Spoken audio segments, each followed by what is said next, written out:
everyone, and welcome once again to Geeks Not Nerds, the podcast. I'm Captain Logan. And I'm the Real Manos.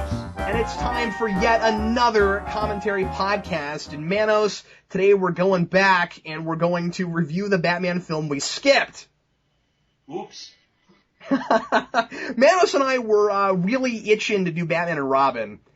Because I knew Manos would be hilarious on that, and let me tell you, he did not disappoint. And we decided we better not do Batman and Robin until we did Batman Forever, because it's, of course, definitely a direct sequel. And so we just skipped Batman Returns. And in fact, I don't even think Manos knew I hadn't done it yet. I had assumed you'd done this with Vince already, so I didn't even ask about it. Yeah, and we hadn't, and I kind of forgot about it. And so anyway, now we're backtracking. We're going to do Batman Returns today. And Manos, I think we ought to just get rolling on it. Yeah, let's rock. Right, so if you've never listened to one of these before, just know that you can listen to it without watching the film if you really want to, though it's certainly more fun to listen to while you're watching the movie. It's both a commentary and a podcast, so we do our very best to give you plenty of context as we're watching the film, so you'll know what we're talking about, as long as you've seen the movie before. But if you want to watch it with us, which is, of course, absolutely the best way to do it, get your DVD or your Blu-ray, however you're planning on watching it, get it rigged up past the menus on the actual movie, put it to timestamp 0, and hit play as soon as I tell you now. Here we go, Manos. All right. Everybody press play right now.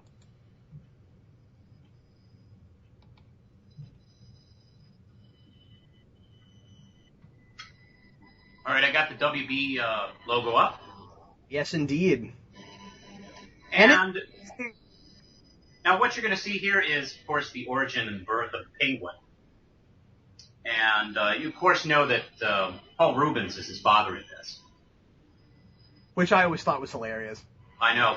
And you gotta, I think this is his first job after the scandal that he went through. Oh, really? I didn't know that. I believe so. That makes sense, yeah. Well, it makes sense that Penguin is so messed up because his father is Pee Wee Herman. But, I really do love this sequence, by the way.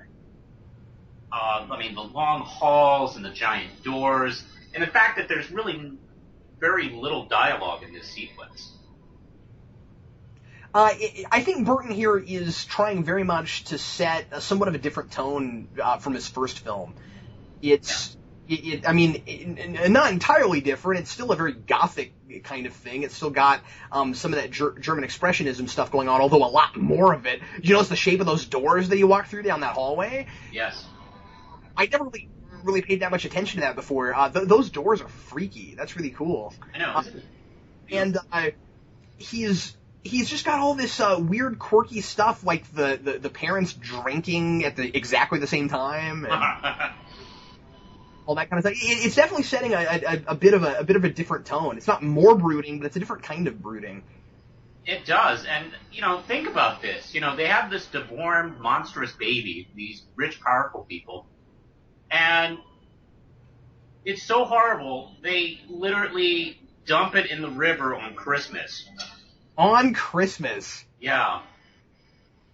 And I used to work at a video store, and this was always one of the Christmas movies we put on the special Christmas picks. Have you noticed that Batman movies seem to get played around the holidays quite a bit? It does. It's really weird. I sometimes wonder if it has something to do with this film, because it was such a Christmas film, and that did kind of play a part in a lot of the imagery. Or just the simple fact that what was, let's see, 89 came out in June and then came out in the fall, about around October actually, I think, just in time for Christmas. So I remember when that came out on video, and that was like a big deal, like this giant film, this big hit, and usually it took a little longer at that point to get on video. Right. And because now it is kind of just like maybe a 3-month turnaround. But in 89, that was a little quick. Dum, dum, da, da. I love the bats used in this. This whole sequence. That looks great. I think that this is maybe my favorite soundtrack from Danny Elfman. It is. Oh, although I love Edward Scissorhands. Yeah, fair enough, and it's been a really long time since I've seen Edward Scissorhands. Edward Scissorhands and Batman Returns, I think, is probably his best scores. Although I really do love the '89 one too. And let's see. Yeah, I mean, this whole soundtrack is just beautiful. Actually, it only has one song on it, unlike the last one, which was the '89 had like two soundtracks. It had the score and the Prince soundtrack. Right. I don't think this movie had all of that commercial stuff. That's right. It had just the score, and it had the Susie and the Banshee song at the end. Oh, that's right. Okay. I was trying to remember which one that was. Yeah. I am not as familiar with this one as I am some of the others. I mean, I know it pretty well, but I certainly haven't seen it as many times as I've seen, well, it's a given that I haven't seen it as many times as '89. I've seen that film probably a few hundred times. Oh, man. I have probably maybe seen them fairly equally. I think I saw '89 more. Because, when it came out, I was just all about that movie. Oh, yeah, sure. So I was watching it all the time. Are you surprised that, because I'd never put two and two together before and remembered that this wasn't a summer movie. Did it shock you when this came out that they put it out as late as they did? I'm trying to remember. I think this was a summer movie. Oh, was it? I thought you said it came out in like October. No. When it came out on video. On video, okay. Well, then it's surprising because honestly, I thought that it came out in the summer before you said that, but I was going to defer to you because you're older than me. You'd remember that. Yeah, I went to see it.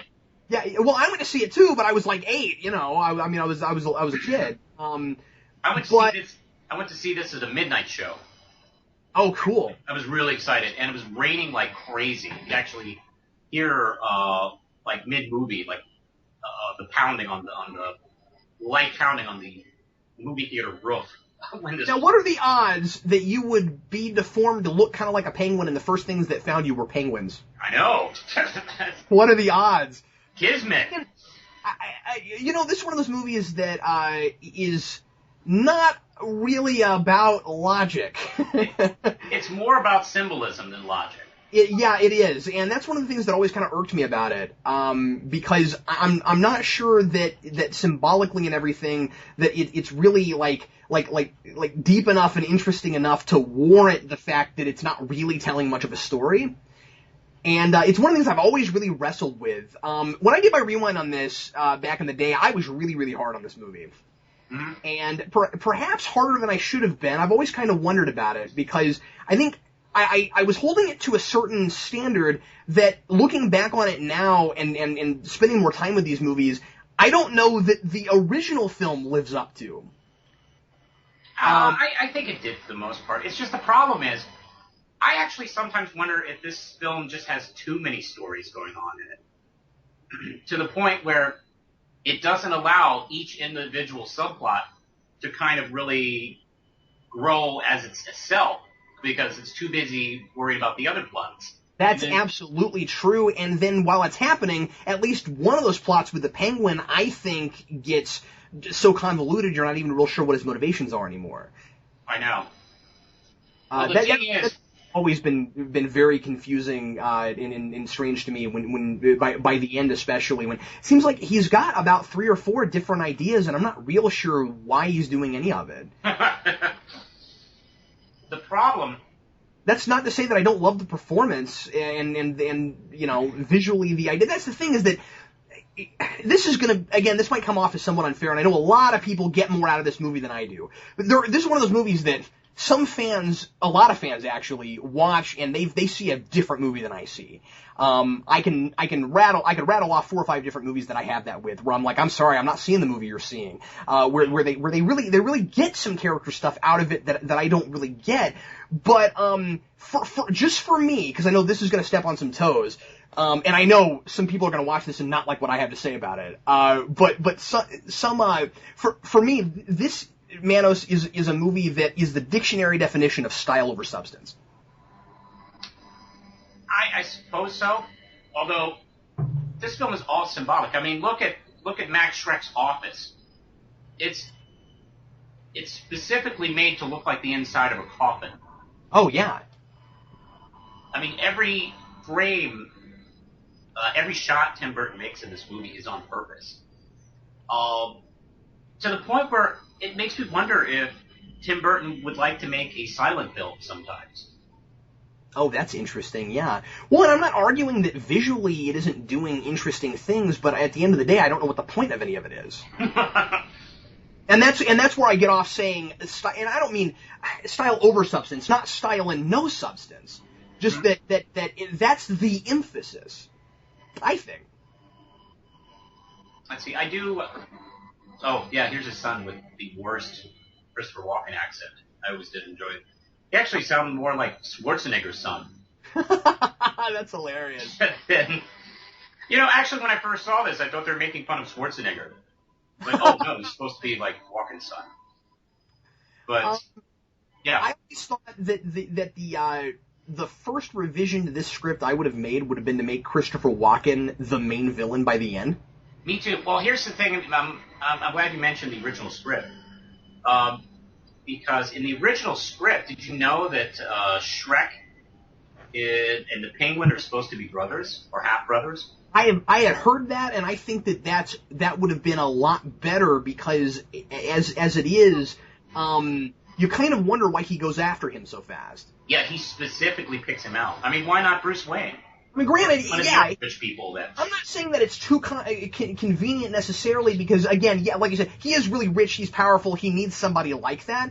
But yeah, it would have been cool to give him a little bit more of or a lot more really, of a personal reason to do that, given that he's got that scene later where he's like researching his parents and stuff like that. It would have been really cool that would have been a huge payoff. Yeah, it would have. Especially if they kept her name separate or something like that. Or not told us.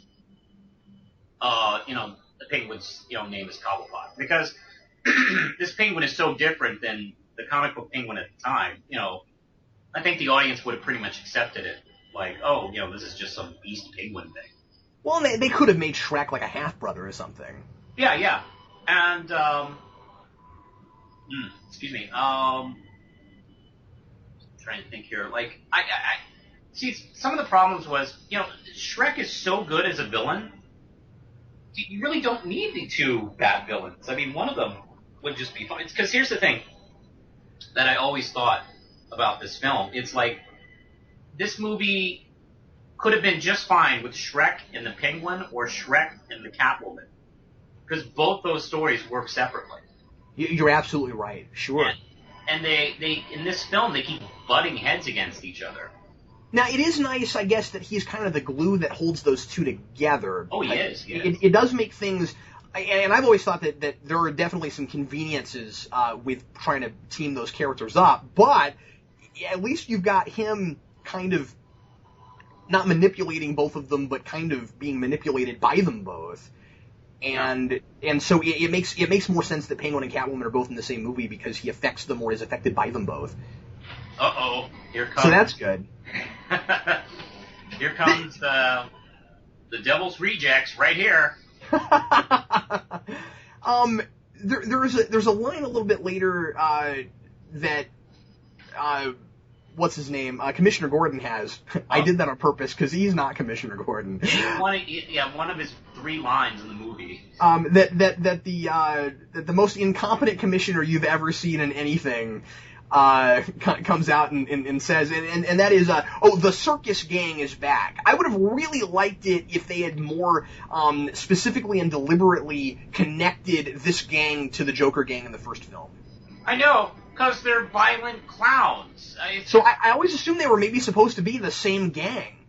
And why not tell us that? It would have made a little bit more sense because that the Penguin has this really, like, complicated group of people with all these crazy props. Yeah. If you just stole them from the Joker after the Joker died, because they'd be wandering around kind of looking for somebody to run them, right? Because they lost in the first movie, they lost Jack Palance.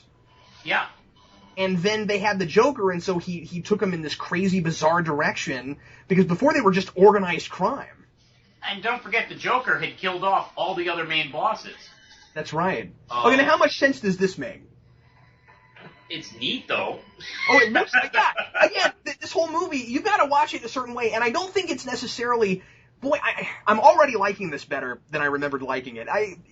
This is one of those things where it's not about turning your brain off necessarily. It's just about kind of maybe somewhat of a different mode where it's like, okay, this ain't the reality that we live in. The logic is different. Now, I don't know if there really is a logic. That's ultimately the question by the end, is how much of an actual internal logic is there? Can you suspend any kind of disbelief? But, like, I'm sure, for instance, because Tim Burton's a smart guy, I'm sure when he put that together, he knew that in the real world, if Batman had those big bat lights there, everyone would know he was Batman. I would definitely not put those out, in front of it, or not invite people over anymore. Yeah, I mean, he does have giant, gates that go up to the top, but... Mm-hmm. But you're right, it's neat. But at the same time, I mean, I know it's 1992, but he can't have, like, an alarm that goes off. Maybe lights inside go off, but not outside. Yeah.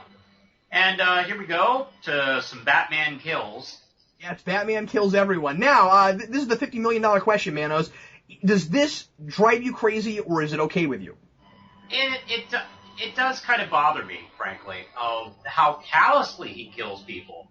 And he actually, I think in Returns he's more callous. Oh, much. He kills off these henchmen here and there. And one of the things I liked so much about Batman Forever, my favorite scene, is when you hear that Batman has some regret and what he's done. Unfortunately, I guess he has that character moment in between movies. Yeah. You get to see that kind of thing. And let's see. I would have been a lot more. Yeah, that wasn't fair. That guy couldn't have hurt him in that Batmobile. I would have been a lot more okay with all this if there had just simply been a character reason for it. It really kind of comes off as, oh no, Batman's just this guy who kills people. I mean, it's kind of a throwaway sort of thing. Like, it almost comes off like we're not even supposed to question it. And wouldn't it have been kind of neat if after the events of the first film, where yeah, he beats the Joker, but like, a lot of bad things happen in that film, maybe between films, like we know that he does. He loses Vicky Vale and everything. What if he's just kind of like lost his humanity to a degree? He was already really cut off and distant in the first film. Yeah. Like what if at this point he's just kind of like lost it a little bit, and he's kind of trapped inside the guise of the Bat. And Tim Burton talks a lot when he talks about this movie about how the whole idea with this was different animals going against each other, and what it would be like to have like literally, because everything in this movie is literal. Yeah. A bat and a cat and a penguin all against each other, but they're powerful and scary. The natural enemies, the penguin and the bat and cats. I know. I would have, because at least the cat and the penguin are a little more natural enemies. I mean, not really, but at least the penguin has a bird thing going on. And Arctic kitties are just all over penguins. But you see what I mean? I think that there could have been a character thing there. I think he had a great opportunity to make this a movie about Batman finally. And here's the thing. That's what. Oh, hold on. We're gonna miss Gordon's one line here. Oh, the circus gang is back. We'll see. Okay, go. Bye. Go away, Pat Hingle. Go get in your pajamas and go back to work. All right, bye, Batman. We'll cover up these murders that you did. I'm gonna go back to sleep in my home inside police headquarters.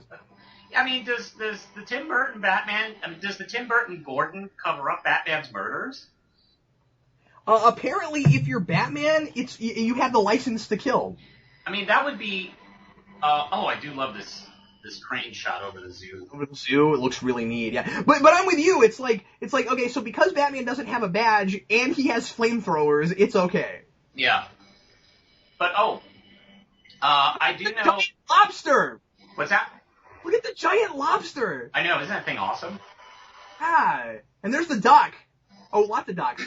Oh, that's how he got it. All in one camera shot, we're told everything we need to know about the Penguin's hideout here. Yeah, can I say something? Yeah. I'm sorry, I'm talking a lot. I have to take back something that I have said before.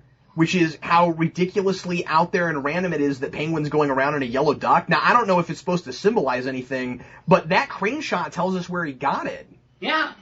I didn't know that. I never noticed that before. Oh, you never thought about that? I didn't notice it. There it is. Well, here's the thing. I do know background of some of the script stuff besides the connection between Shrek and Cobblepot. But, by the way, can I just say, I love the Penguin's opening line. Like the first line has the operative word is ah. He really, DeVito really enjoyed playing this part, as disgusting as he went. Because he didn't want to play the classically known Penguin. He thought, he thought Burgess Meredith done that, and it wasn't as interesting to him. And he had to have known, since he was like the most well-known, well-paid short actor, that, he had to play this part. Although I've often thought that, I can't remember his name all of a sudden, the Saturday Night Live actor who played the critic. John Lovitz? John Lovitz. I always thought he could have been a cool Penguin. Oh, that's a great point. I never would have thought of that. He's taller. He's taller. Well, I could see him better as the classic Penguin. But I would also say that after seeing John Leguizamo do the clown, I think he could almost pull it off. Although, frankly, I don't know about that costume. I could see him basically on his knees walking around in that suit. Oh, well, yeah, that's true. But I still like his performance. Really cheap. I mean, despite not liking that movie, I like his performance in it. Yeah. Oh, I love this umbrella bit, by the way. Yeah, that's great. Like, you think they're really going to go there with him hypnotizing him. He goes, what is this supposed to be doing? What is that supposed to hypnotize me? I'm going to look hypnotized while I'm saying that. Hey, well, it's not working. But, see, actually your point earlier about him learning not to kill and losing his humanity, I think that would have been a benefit of making this a Catwoman movie, because her story is revenge for Max and killing him off. And we could have had, I don't know, somewhat similar to the Mask of the Phantasm movie, where, Batman tells her, like, hey, how is revenge and killing him going to make you feel better? And then have that connection, like, oh, wait, oops. And considering the fact that that's precisely what Batman says at the end, I think that it's clear that, I mean, you've got two acts of a movie not talking to each other, right?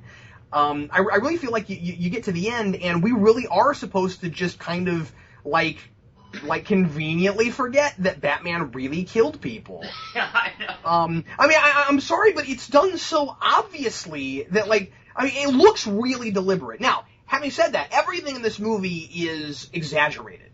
Grossly exaggerated. And it might be that Tim Burton is going so far as to saying, I think this is absurd, that if somebody's on fire, they're not necessarily dead. He'll just rub himself in the snow. It's snowing. He'll be okay. We saw all these people, it looked to me like die, and then you get to the end of the movie and he says, no, don't kill him. That'll ruin you as a human being. And I'm just like, but what happened in that with the circus gang? So a lot of non sequitur going on there. Yeah. Oh, what about that other film where you blew up the whole factory of guys? Yeah, and I gotta tell you, I watched that movie probably 50 to 100 times before it ever occurred to me that there were people in that plant. I know. Well, and that's because it doesn't make screaming with their eyes on fire. That's it. It doesn't make it so obvious. I mean, like, if you're thinking, like you ought to when you're watching a movie. I was a kid. I'll try to give myself a pass. I guess I still feel stupid about that. If you're thinking when you're watching that, you should just be going, well, we just saw people in that plant a sequence ago.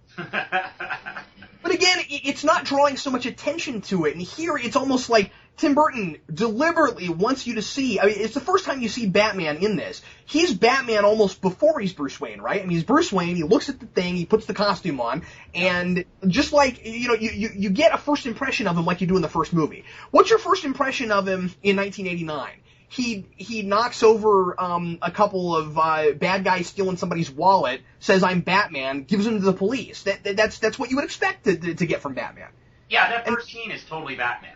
And totally Batman. And I think that's a lot of what was successful about that movie is that first impression. Then here, the first impression is he's a vigilante the police are okay with. Yeah. they look the other way. Now, what do you think about? Let's shift gears over to Selena Kyle, Captain. And she obviously is a different. This Selena Kyle is a different Selena Kyle than we were used to in the books. Like, I mean, she's kind of a nerdy secretary who nobody pays attention to, and she's I don't know. She doesn't stand up for herself. And she's pure. She's really eccentric. Yeah. But then again, so isn't everyone in this film. Yes, that's true. But they definitely, obviously, went a different direction than the Frank Miller Year One Captain, for instance. Which, I'll be honest, I don't think they could have got away with doing that. Hello there. Hello there. Let me tell you something about this. I saw this like Sure. 2 or 3 times in the theater. Every time I'd see it, like people in the audience would, as soon as she flip on the light and walk in, I would hear people go, "Hello there." Especially the first time, which was a crowded theater. I don't know. It would just create that instant response. Wow, somebody said something on her answering machine about Dr. Shaw. I had a Dr. Shaw in high school. She taught Latin. She was terrifying. This movie gave me nightmares when I was a kid. Oh yeah? What part? You're gonna laugh at me. Putting stuffed animals in the garbage disposal. Oh. That was not what I expected to hear. That terrified me.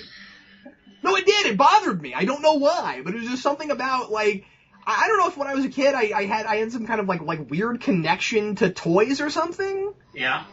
Like something about seeing stuffed animals which children kind of give personalities being stuffed down into a garbage disposal bothered me. But remember that I was also frightened by certain scenes of the brave little toasters. So okay. So that guy pulling that hand out of nothing. Yeah, no, I'm right. That got you. I was fine with that. Because that's the thing a lot of parents complained about, which resulted in Batman Forever getting a lighter tone, was that this film was supposed to be so dark. McDonald's lost sales on their Happy Meals, and for God's sakes, that's the most important thing, isn't it? Oh, please, don't lose the deal on the Happy Meal setup. I somewhat understand parents having a problem with this movie being marketed so hard toward children. Yes, that's a different story. But I feel like if those complaints were there and Happy Meals still sold really well, then nobody would have cared. You might be right about that. And in fact, you probably are right about that. Oh, it's like, no, the parents were concerned and they bought less stuff. So it was like, whoa, we're sorry. Yeah, would you... lighter film. Now, I've always been kind of two minds about this sort of thing because, we just had Dark Knight in 08 and Dark Knight Rises last year, and those are not really kid movies either, and are also really, push hard toward kids. I've always been really of two minds about that sort of thing. Because, it's weird, yeah. I don't think the movies are too dark as far as Batman films. I think Batman warrants dark movies. Look at who he is and what is, you and I don't need to talk about Batman psychology. We know who he is. He deserves dark films if they're done well and there's a good story. I think you can also do a light Batman, of course. We've talked about that. Yes. But we talked about that extensively, so. But the question is, just because Batman's in the title, does that mean that it must be something that can be marketed toward kids? I say no. And does that then mean that if it's too dark for children, it should be marketed toward kids? I say no. Yeah, that is really difficult. We're at one of my favorite scenes in the movie, actually. I love the scene between Walken and Viper, where he catches her, and she realizes what she knows that he knows that she knows. Yeah, that kind of thing. That's up to no good. And she is terrified in this scene. And, man, they're just so good at this scene, and he is perfect. Like, aha! See? I was just kidding. Yeah, and if you compare this to a similar kind of scene that they did with the Riddler in Batman Forever, where he kills his boss, this is terrifying in a way that scene isn't. Well, this scene actually has some depth to it and weight, and doesn't wink at the camera, even when it gets funny. Because the funny moment is a human moment, and the funny moments in the Jim Carrey Ed Begley scene is two guys screaming at the camera, desperately trying to be funny. The trouble for me with calling it a human moment is that I feel so detached from these characters all the way through the film. Mm-hmm. These people are so exaggerated. I don't feel like I'm ever really with them. I don't feel like I'm in anybody's head, and so I have and again, not everybody feels this way about it. But for me, I just have a difficult time sympathizing with anybody in this movie. They all seem like really bizarre kind of non-entities. So we got to talk about this scene because I've had a number of people, of comments from people who complain when I say that Catwoman gets resurrected by cats. What else is happening in this scene, Manos? She's being resurrected by cats. Well, I think so too. There's no other explanation to what we're seeing. No, I don't dead. think so either. She's dead. Yeah. The cats are biting her. Her eyes flip open. She goes into her apartment. She starts drinking milk and doing all this cat stuff. What else am I supposed to take from what we just saw? And I've had people tell me, oh no, it's symbolic. Of what? Well, I guess it is symbolic, but I can't give you a full answer for that. I don't mean that you ever said that. I'm just saying that if it's not what we just saw and it's supposed to be allegorical, what's it an allegory of? I don't know. I'm sorry, what I was just witness to, and by the way, you mentioned silent film. What we just saw was so silent film. Yeah, I mean, there's so much in this movie that would work as a really awesome German expressionist silent movie, which I do know that stuff is an influence on Burton. You know, he's a big fan of the Universal stuff and the German silent stuff, the Hammer movies. So, and since this movie is made, he's made some other films similar in tone to those. Oh, sure, yeah.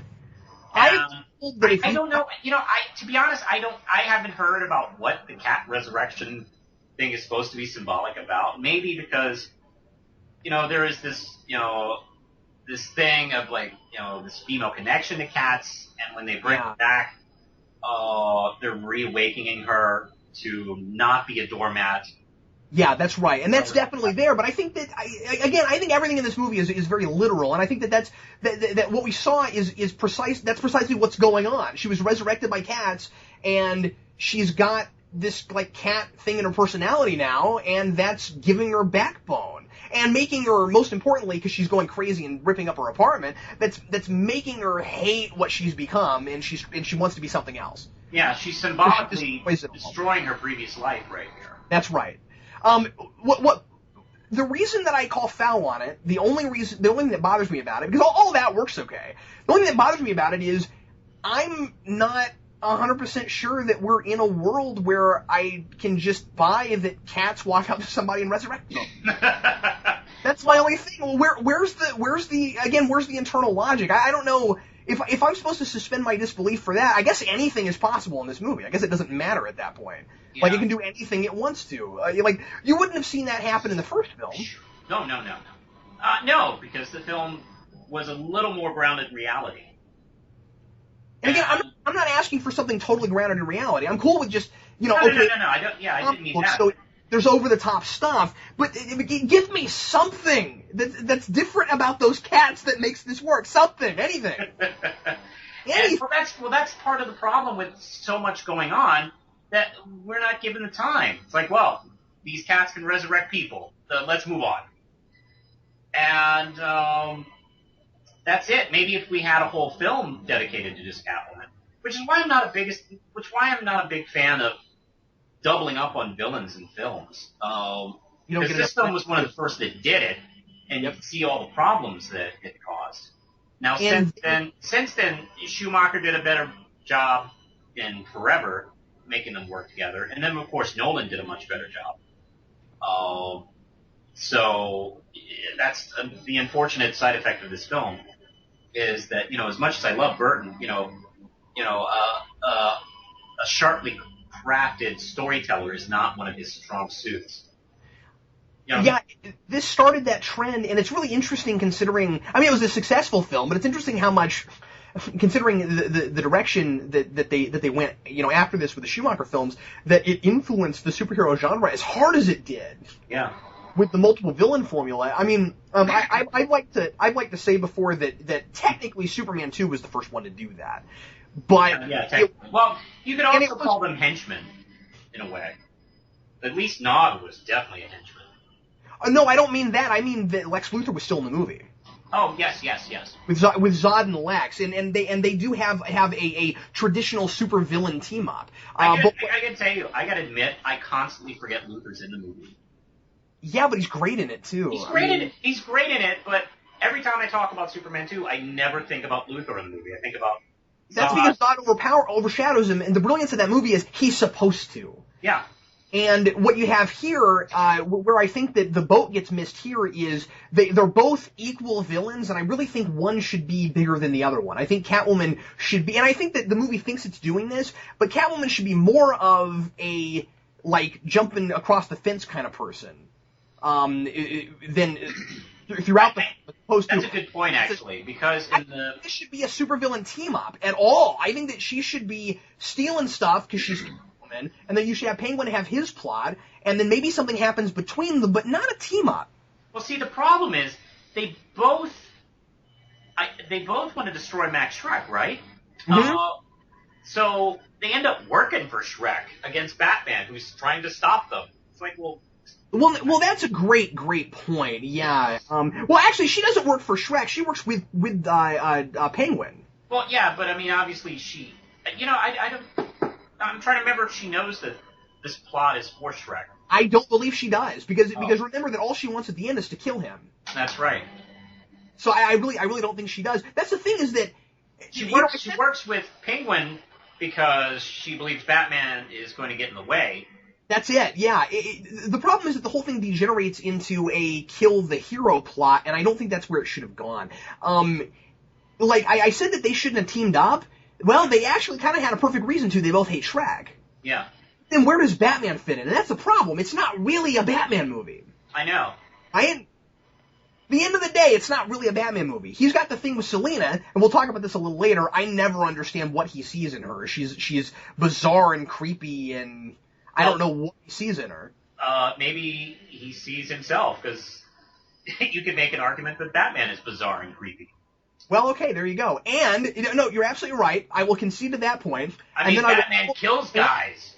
Yeah, and then I will follow that up with, that's why I can't, sympathize with anybody in this movie. I really do think... No one really... That would have been...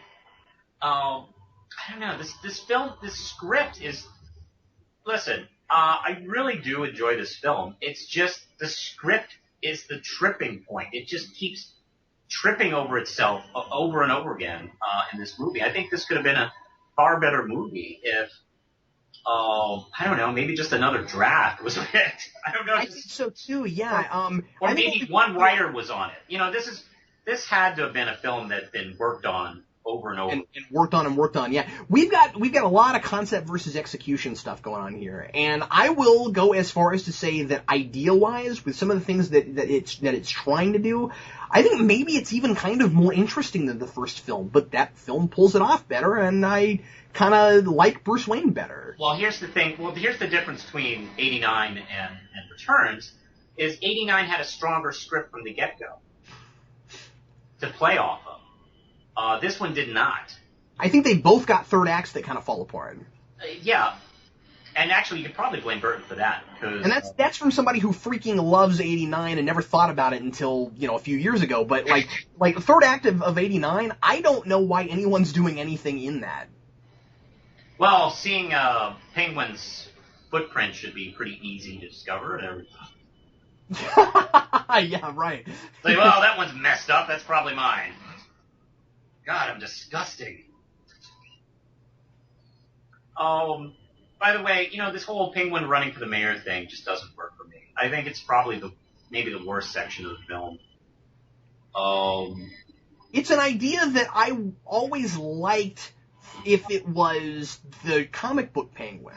Yeah. Classic Penguin, okay, I could see him doing it. And Jeff Johns did it recently in Batman Earth 1, and it was great, I thought. Now, a lot of people don't like it. I thought it was really cool that he brought I remember back again with it. I didn't read Year 1, but I watched your review. Oh, I'm sorry. Earth 1. But yeah, it was cool. Earth 1. What did I say? You said Year 1. Oh, Year 1. Sorry. This is the thing I like. No, I haven't read Earth 1, excuse me, but I saw your review of it. I don't know what you would think of it, but I gotta say I was really surprised because I don't like Johns on Batman most of the time, so I was really surprised by it. But I decided never to read it ever. Well, you don't have to. Oh, but I like. There we go. I do like this interplay between Alfred and Batman. Although I wish I could understand why he needs glasses. Isn't that interesting? I always wondered about it because, I mean, it wouldn't have been kind of cool if they built something into his cowl where he had like prescription cowl. Yeah. Well, I mean, he has lenses in the comics, in the cartoons. But he doesn't here. So yeah. So you know what's very interesting? There are only two characters that I can think of that are played by the exact same actor in all four of these films. They're both consistent throughout in that the Commissioner is a complete moron and a tool. Yeah. And Alfred is always likable. And Alfred is the one character, being played by Alfred Goff in all four movies, who is the same and completely consistent every movie, no matter who's writing him. Yeah, that's true. Even in the horribly stupid Batman and Robin, he is still... The only thing that even comes close to working in that film. Yeah, well, I mean, the moments... You're right. The moments where the film almost seems like it's not terrible are his scenes. You know, now that we've already done every other movie in this continuity than Batman Returns, I don't know why, but it feels really appropriate that we're doing this last for some reason. Oh, yeah? I don't know why, but it's like we keep recalling those films, and I'm really glad we've already done them. You know, by the way, I really dug that scene where Batman is just doing sort of a stakeout the Batmobile like that. Because I'm so used to, in these films, like, all these exploding scenes with the Batmobile and all that stuff. Yeah, actually seeing him just kind of like taking his time and watching for a little bit. Yeah, it's nice. Some nice quiet moment. Gasp, shock, and awe. Research? So once again, I'm not in love with this character. I don't. Well, I love this performance certainly. But I'm not sympathizing with him like I think I'm supposed to because of some of the things that he's already said and done. But boy, is this a beautiful sequence, and I mean, like, everything in this movie just looks amazing. Yeah, it's funny to me that I want to love it. Penguin is supposed to be 33 years old. Oh, he doesn't look it, does he? No, it's been a rough 33 years.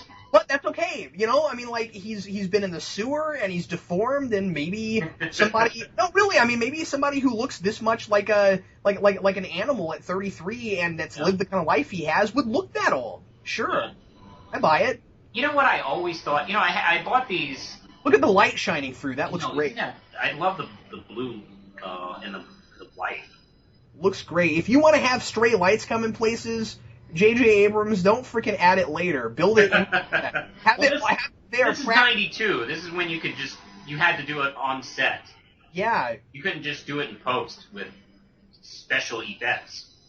Yeah, like get lights exist. They're not that expensive. Just do it, man. Yeah. Put it on the set.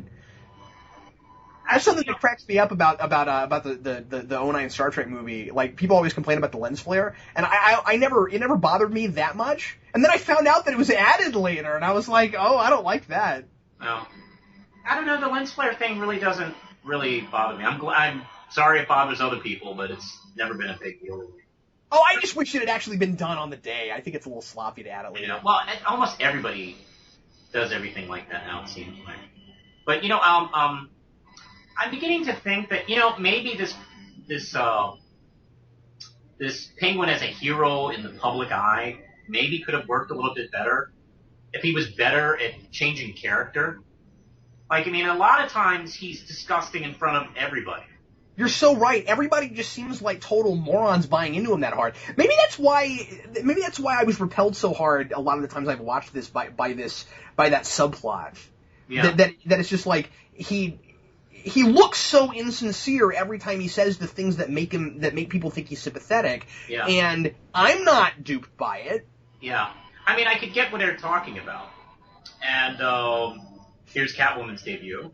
I want to say, by the way, I want to go on record to say that I used to complain about this costume. I don't know what I was thinking. I like this costume. This costume is great. I mean, like, I think I was always a little bit bugged, maybe, just by the way she slashes that guy's face. Oh I love the way she does that. She makes a tic-tac-toe board on his face. Yeah. Maybe the deal is that I just thought that the like sewn together white bits were a little silly looking. Oh, yeah? I always thought that was kind of really cool.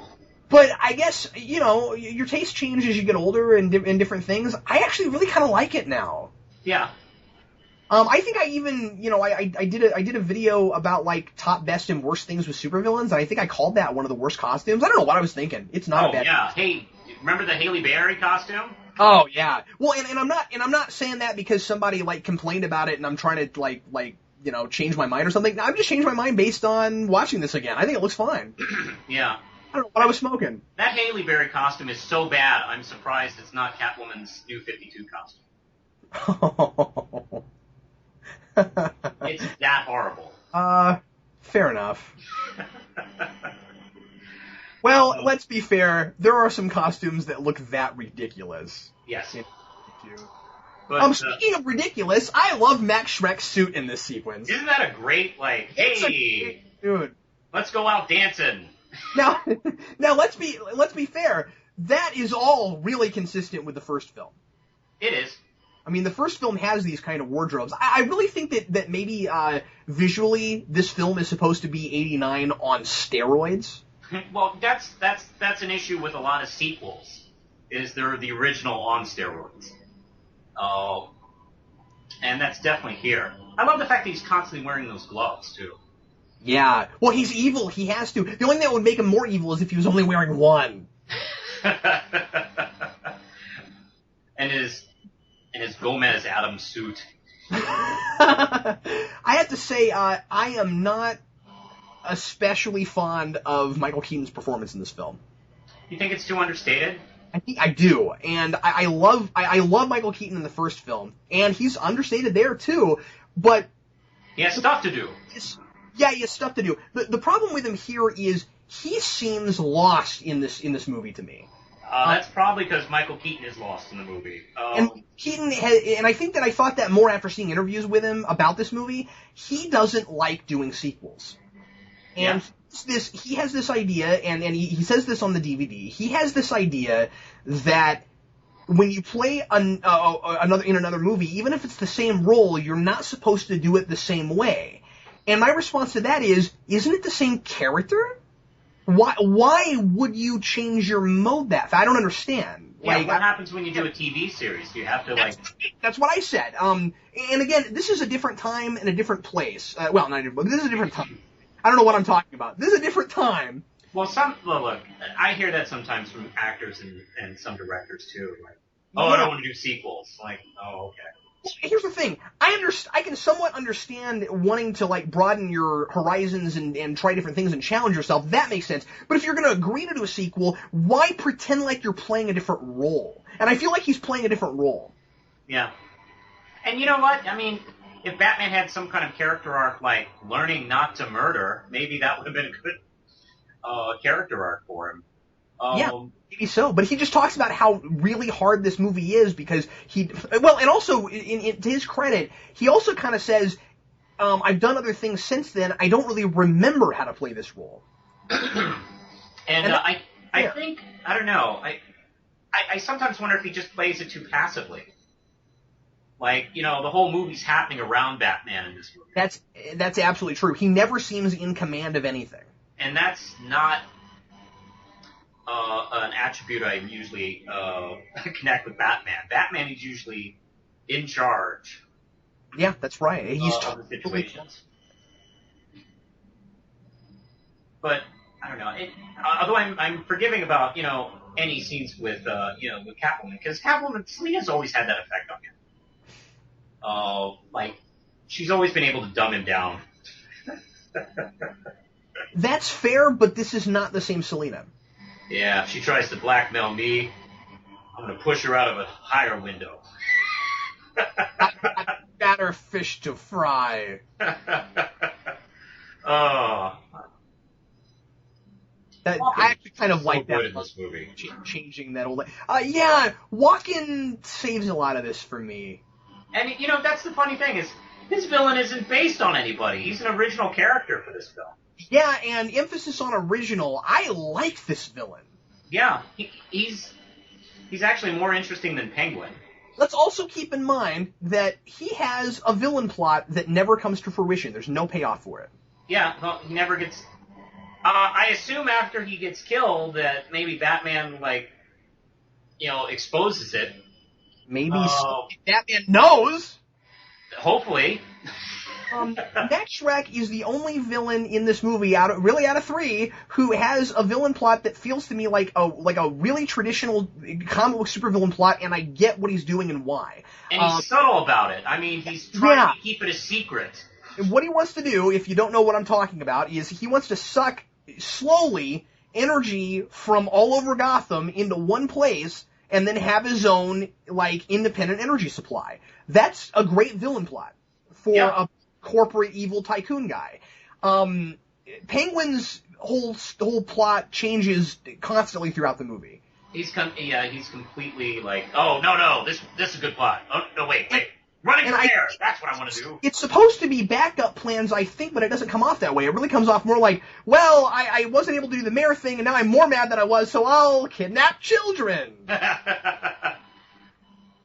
And could work. That's how you want to have your candidate face his staff. Oh, I know. I love these posters. I gotta tell you, I would almost kill for one of those posters. Oh yeah, they should have released those as movie posters. Should have. It'd be great. That'd have been awesome. It also would have disappointed people though, because they wouldn't know what the point of that was, and then they'd go into this and it's not Comic Book Penguin, and that guy looks like Comic Book Penguin. Yeah, he looks more like Mr. Hyde, frankly. Oh, on the poster? No. I think Burton's Penguin looks a lot like Mr. Hyde. Oh yeah, absolutely he does. He's scrunched over, he's disgusting, he's always wearing that Victorian outfit. Yep. And hey, here's Jan Hooks in her small little scene in this movie. That is kind of Victorian. I never thought of it like that. Yeah. Hi, Jan Hooks. This is... Coming up here is the dictionary definition of gratuitous and unnecessary. Yeah. A lot of the Penguin material... Oh... Wow, that poster is really cool. I mean, that's the closest he gets to Comic Book Penguin. That's right. And it's kind of neat that that's how, Christopher Walken's character, Shrek, is trying to present him. Yeah, but we never really get those scenes. Shrek is a terrible person, and I don't like him, of course, because I'm not supposed to, but he's also the smartest person in the movie! He is. Actually, I think this scene right here, is the thing that I think upset most people. Yeah, and fair enough. I think this one is, the one. He's biting the hell out of his nose, and it looks like he's bleeding black. Oof, I know. When you look at Penguin again, and he's spitting. And you know what? I gotta say, okay, no, I remember him having more black in his mouth, but when he's in his underwear, that just isn't a good look. And I'm not talking about the fact that he's obviously horribly unattractive, but I mean, I don't know. I don't think the padding looks good, frankly. I mean, it's not as bad as the clown from the Spawn movie. But you're saying that, if that's what the padding looks like, they need to have him wear more clothes more often. Yes. I think if he just wore the Victorian suit all the time, instead of being, in his underwear when he's, chilling at his headquarters. I don't think I've ever seen a villain before when he's at his headquarters in his underwear.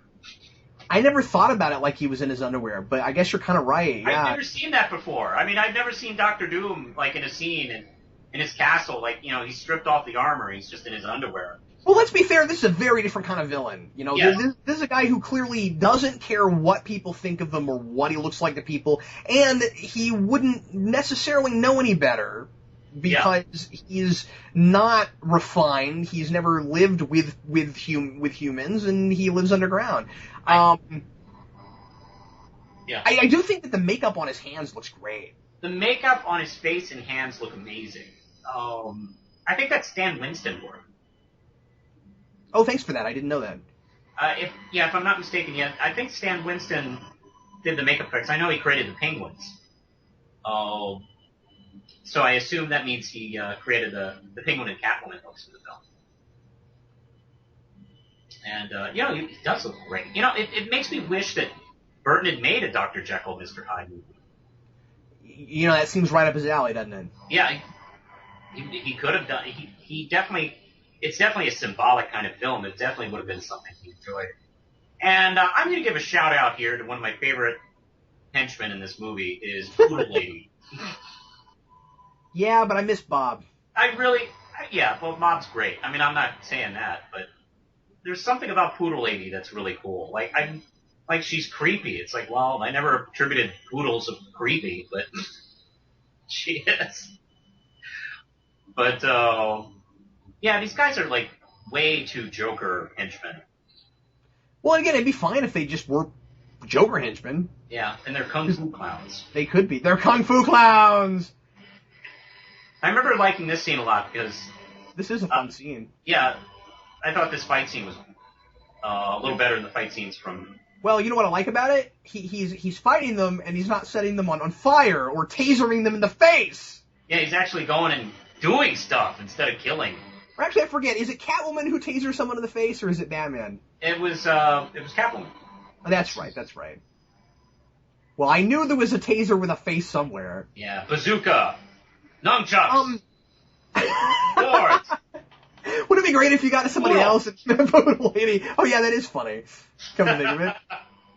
I'm not buying the whole program batarang. Program batarang. I don't like it either. I don't think it looks good. It doesn't look right. I want to talk about the costume for a minute. This is something that I've never heard anybody else mention much, and I don't like the modifications made to the suit in this movie because it looks in the chest like it would be way easier to stab him, and then later on he gets stabbed there. Yeah, I don't like the suit. I've heard people say they like this suit, but I actually don't like it. And it has mainly to do with the chest underneath the symbol. It just doesn't look right. I think they were trying to get away from the over washboard look from the first one, but I think it's too flat, and it's just kind of boring to look at. I kind of liked it being consistently one color and one mesh, right? Like this, it looks like it's made of multiple materials, and it just doesn't work as well as the straight-on rubber. Let's give it up for Michelle Pfeiffer here. I don't know if you know this, but this is one. She did all this, and I know that's amazing. Yeah, one take. I think they didn't even shoot it any more than once or twice. I really like that we've got a Catwoman here without a tail who still uses a whip, and that she does the thing where she kind of pretends like it is her tail sometimes. Yeah, and at that point in the comics, they were still doing that. Yeah, it's cool. She had a tail, I think, all the way up till Darwin Cook, actually. Well, don't get me wrong, I'm fine with Catwoman with a tail. I like that too. But I don't know. I always thought the tail was a little bit much. It's like, yeah, I get the name, I get the ears, but, that's a really unnecessary thing. Well, it's over the top, but, I like it. Yeah, I don't know. I have, hated most of Catwoman's outfits throughout the years. Oh, okay. All right. I like the Returns costume. I love the Darwin Cook suit. Yay, let's give it up for the Wilhelm scream that was just There were certainly, I think, at least one or two really, really cool ones from the 60s show. Yeah, and this is what I've always spouted as my least favorite Batman kill. Yes. Doesn't even want to fight him, puts a bomb in his pants and blows him up. Blows him up. And we're supposed to be like, yay, Batman's killing the bad guys. How much are we asked to shut our brains down during those scenes? Yeah, I don't know. It just seems... Well, can I say something else? Yeah. Does the big giant thing filled with gas have to say gas on it? Well, it could be like anything else if it doesn't say gas. Does it matter if it explodes? No. I'm giving our audience zero credit. It's like, okay, this is a really visual movie, so let's label everything. Yeah. Let's just say that everything labeled in the 60s Batman show, it wasn't because they thought we were stupid, it was because that's freaking funny. Yeah. That's a great shot of Batman there. Isn't it?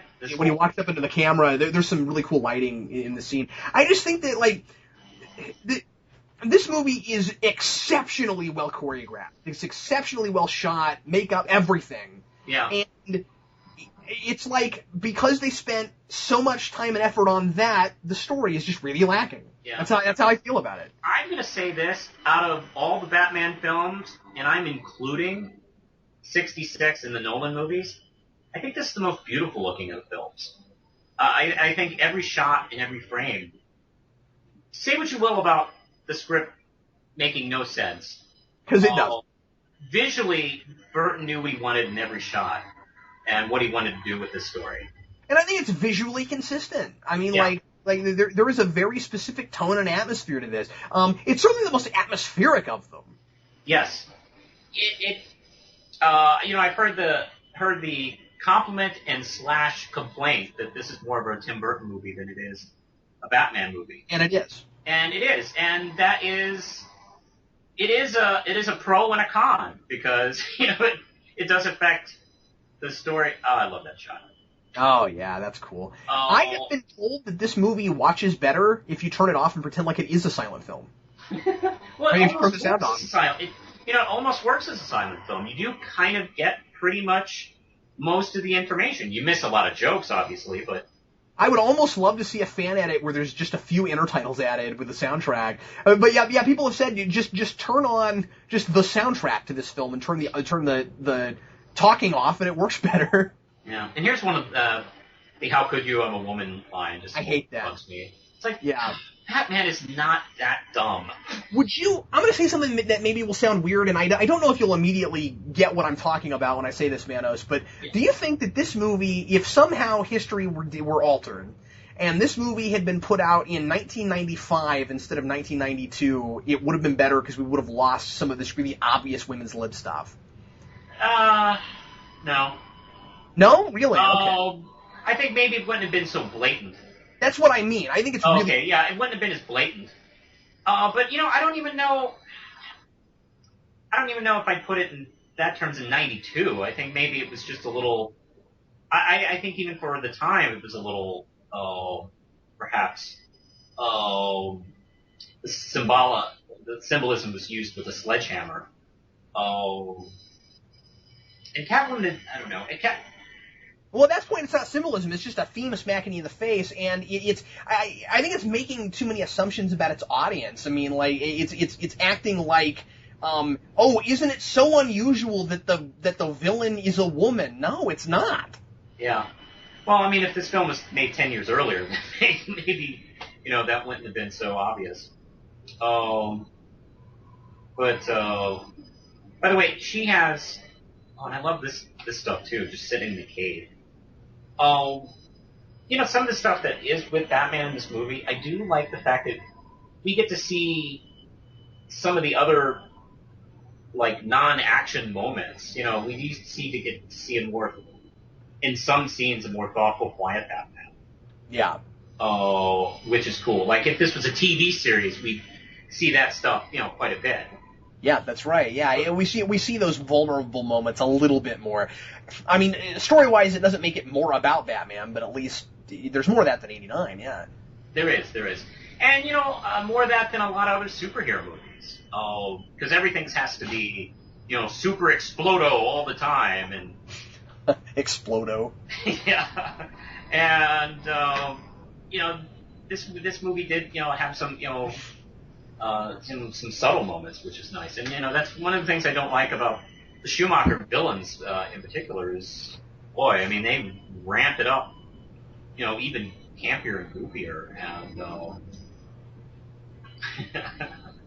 I wonder if, because there's so much over-exaggeration in this film, and it's done deliberately, I wonder if Burton might not be kind of trying to make, or in the scriptwriters, kind of a statement just about the stupidity of a public when it comes to politicians, and maybe he's wanting his idiot citizens of Gotham to buy into the Penguin no matter what he does or says, just because of the headline from the media of he saved a baby, when that was all staged and he didn't really. Yes.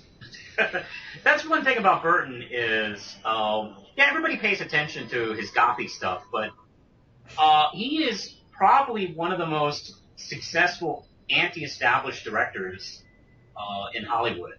Easy.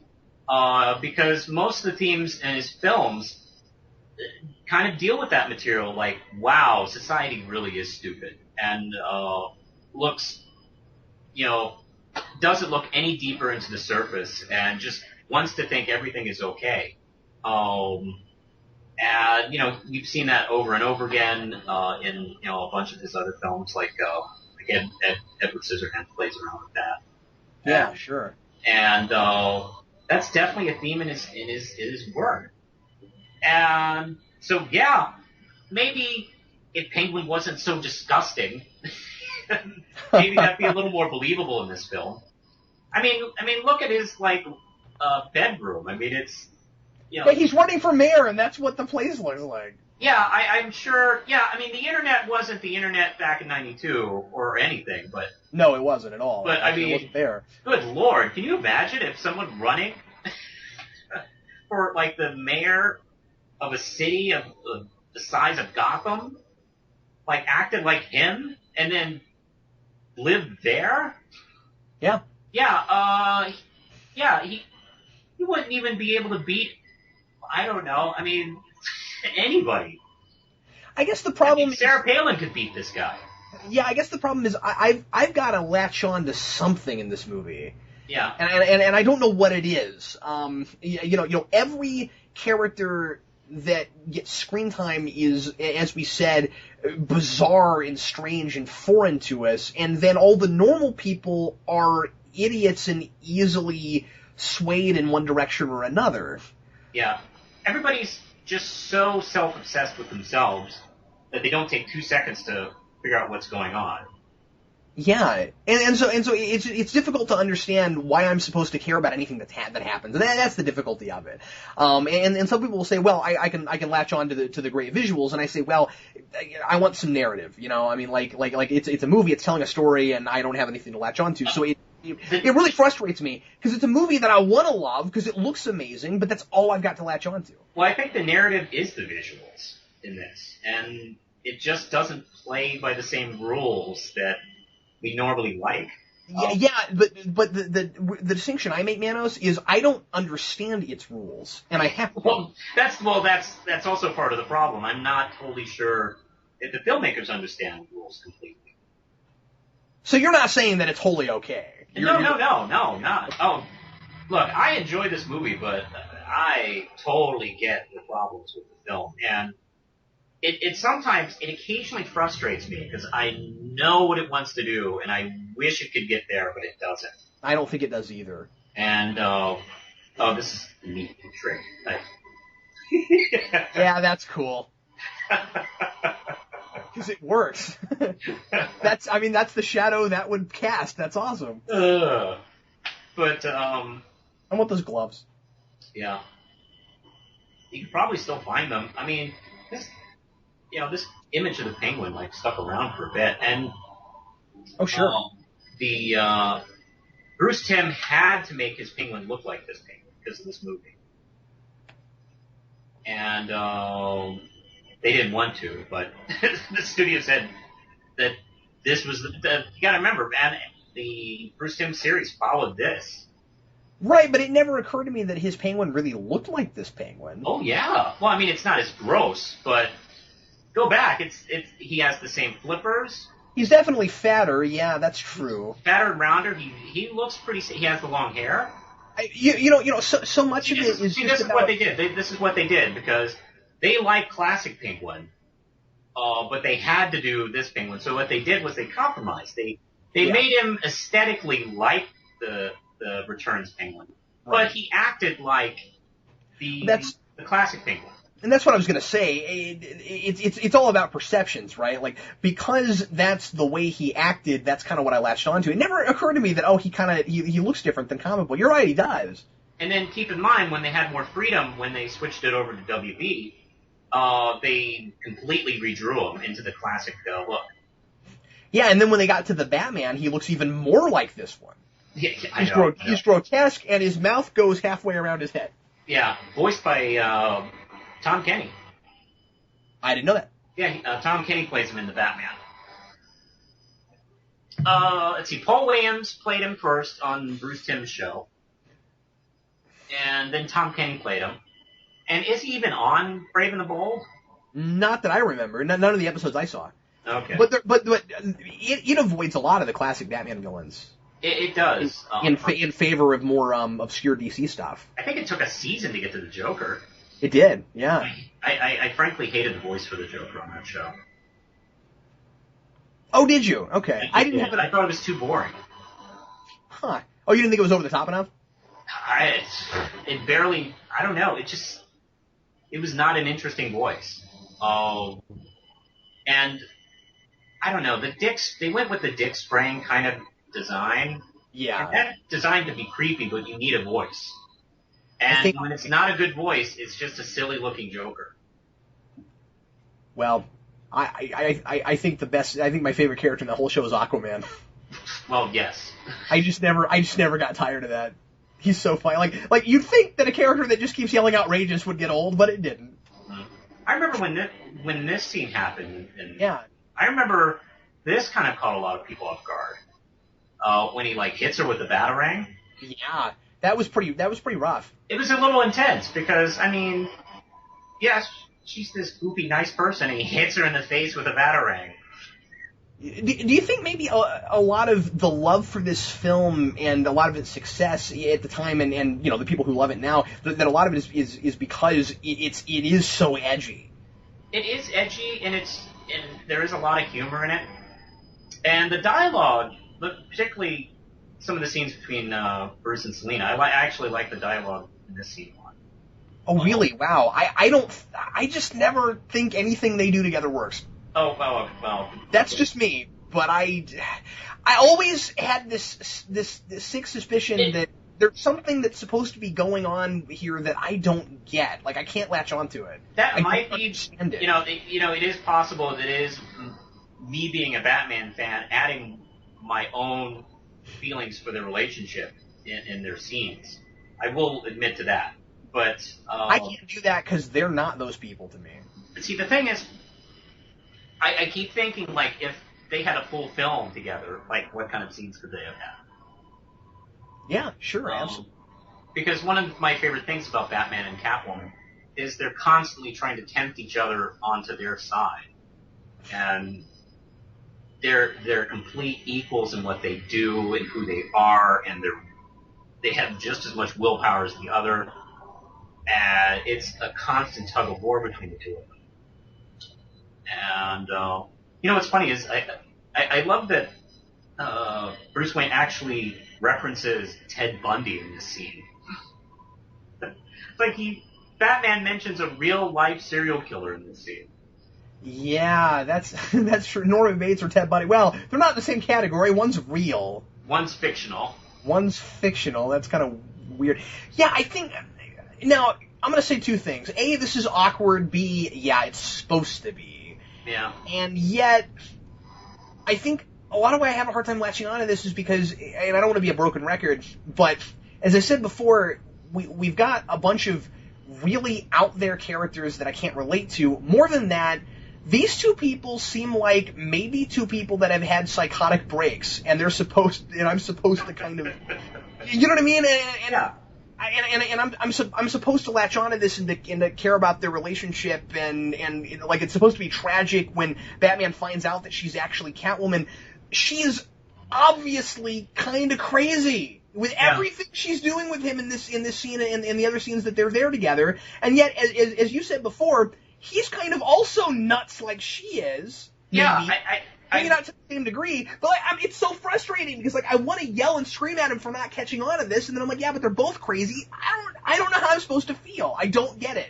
Yeah, I really do think that. Believe me, I tried. I'm not trying to have problems. I'm not. This isn't one of those movies where I'm like, ooh, I have a problem with this one thing, so I hate this whole. I don't hate this film. Yeah, no, I really do just wish that they just had more opportunity. Maybe I'm sounding like a broken record too. it just keeps. I just constantly think, man, if they just had a couple more scenes, all this stuff could have worked a little bit better. And I'll also say that when I did my rewind on this almost 3.5, 4 years ago now, I think I even said I kind of hate this film. Yeah. And I don't. I went too far with that. You did. It's when we did our bad panel, I feel like I didn't defend this film enough, frankly, because I liked it a lot more than Eric and King. Yeah, and watching it this time, I don't think I stood up for it very much. I'm enjoying it more this time than I did before, and it's one of those things where when you review something, it's based on the last viewing you had of it, and who knows where I was, mentally, emotionally in my life at the time that I watched this. Something about it not only didn't click with me, but kind of maybe offended my sensibilities in a way that it's not now. Yeah. And so anyway, I think this movie has giant problems. I think I gave it like a 1.5 back then. That's Ooh, wow, it's better than that. I would give it a 3. I would probably lean myself more toward a 2.5, but I don't think it's a 1.5. And I've always talked about how I probably should redo my 89 review because I was too lenient on it. I should maybe redo this one because I was too hard on it. Yeah. And, I also dig the fact that we have more Batman suits. Like, in the first one, he has one. In the second one, you see, he's been growing the brand. Well, maybe he's just getting a little bit smarter considering how he almost got blown up in his airplane. Yeah.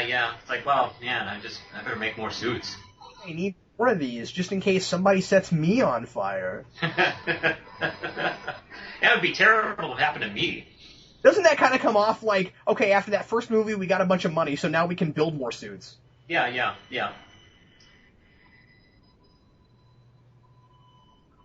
The car actually looks a little bit different in this film, too. Yeah. Not it might be because it's just shot differently. No. Actually, the design of the car is slightly different. It is? Yeah. Yeah, I've got the coloration's a little different. I forget exactly the differences, but I mean, I've got replicas of both, and from this and 89, and the car's different. Oh. It's not exactly the same. I mean, I might be wrong. I really thought it was different. Well, outside of the fact that it turns into a missile. Yeah, it does turn into a missile. Which is the most improbable. Like, when did he think he might need that? Yeah, it's amazing that it comes up, right? It's like, wow, hey, good thing I'm going through this narrow tunnel. I love the way the shield comes off there. And are you looking up that difference? I am. I want to see if I'm... I know you. Well, I don't like being wrong. I mean, I like to... Or rather, let me restate that. Rather, I like to double check before I just make statements about things. Yeah.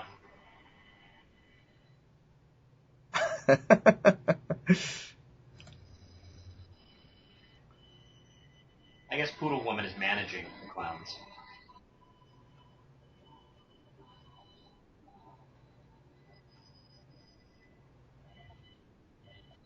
And,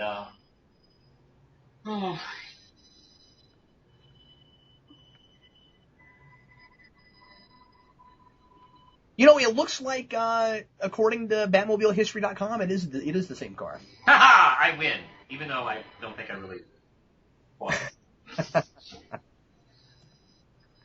I did her grabbing his ears and kneeing him in the head. It's kind of fun that she's got a chair for a minute, like she's lion taming. Yeah. Which is ironic, because she's the cat. Yeah. It's like, let me turn this on its head. Yeah. Again, I don't think we're supposed to like try to read into that and find any like represent. Sometimes a lion tamer bit is just a lion tamer bit. Yeah. Sometimes a comedy bit is there for comedy. Yeah. I wonder why the ball has to be on that thing. Awesome. Was that just aesthetically, like they thought it looked neat? Well, if we've learned anything in the last hour, Manos, it's that aesthetics trump everything in this film. True. And I think Batman's worst mistake is here, where he doesn't save the Ice Queen. Yeah, that's right. Because you feel worse about it too. I really do feel bad about it. I feel actually worse about him not saving her than I do him killing the henchman. He doesn't really try. He just kind of stands there. And isn't that kind of just a contrivance so that he can be blamed for this? Yes. It's like, hey, you're Batman, not Spawn. Do something. He'd jump off the roof. Well, I mean, in Forever, he jumps off. You know, when he jumps off the roof to save, like, Chase and Robin, I remember watching that and it's like, wow, too bad for the Ice Queen you didn't think of that. Yeah, oh, so he only jumps off and rescues named people that we're supposed to care about. You know, his friends. Yeah. But he's so heroic because of that, right? Oh, good job. You only save your friends and you kill anyone you think, like, vaguely deserves it. Yeah. Oh, look, a clown guy walking toward me that can't possibly hurt me. I know. I'll blow him up. Yeah. I don't care if I'm in this tank. Yeah, I better kill that guy. The most horrible way I can. Well, you're still creepy, both of you. And okay, so I want to talk about this at this point since she brought up the she's got that quote there. You're the second man who killed me this week. Yeah.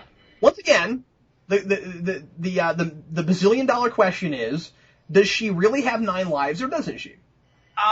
You know, when I first saw this, I assumed she did, but you know what? Maybe she's just got a really great healing factor, and she's just assuming she has 9 lives. Like, maybe she'll get to a 9th death and go, oh, wait, that wasn't like a 9-life thing. I'm just immortal or something. Maybe so, yeah. No, we don't see her get to, I mean, I don't know. I mean, did we get to 9 lives? I think at the end it's like I've got 1 left or 2 left or something. Yeah. Yeah, but she's counting them. I mean, is she just counting them for dramatic effect, or does she really believe it? I mean, again, you've got all these places in this movie where I'm not real sure if it's giving me actual information, or if it's characters assuming things, or if it just sounds cool. Yeah, or just simply suggesting. Like, hey, wouldn't it be neat if she has 9 lives?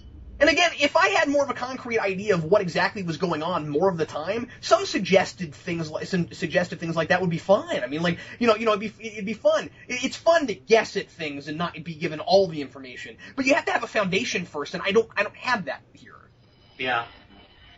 I think Catwoman in this scene is kind of regretting what she's been doing. Yeah, absolutely. Because I was about to mention, like, oh man, we should have got a scene like that. It's like, oh wait, you have kind of. No, we really kind of do. I mean, like, and at the first sign of I don't want to have sex with you, Penguin. Yeah. I mean, that's what it is. Well, I mean, she does help kill this innocent woman that had nothing to do with anything. Yeah. Well, no, I know, but she really does kind of have. He really does always make a really big deal out of just he kind of just. Wants to get physical with her. Yeah. I mean, wait, she doesn't even say, I'm not going to help you anymore. She just says, I wouldn't touch you to scratch you, and he does that. Yeah. Tell me this is not just all about sex. Well, he's just all about sex. That's what I meant. Yeah, he is, I think, with her.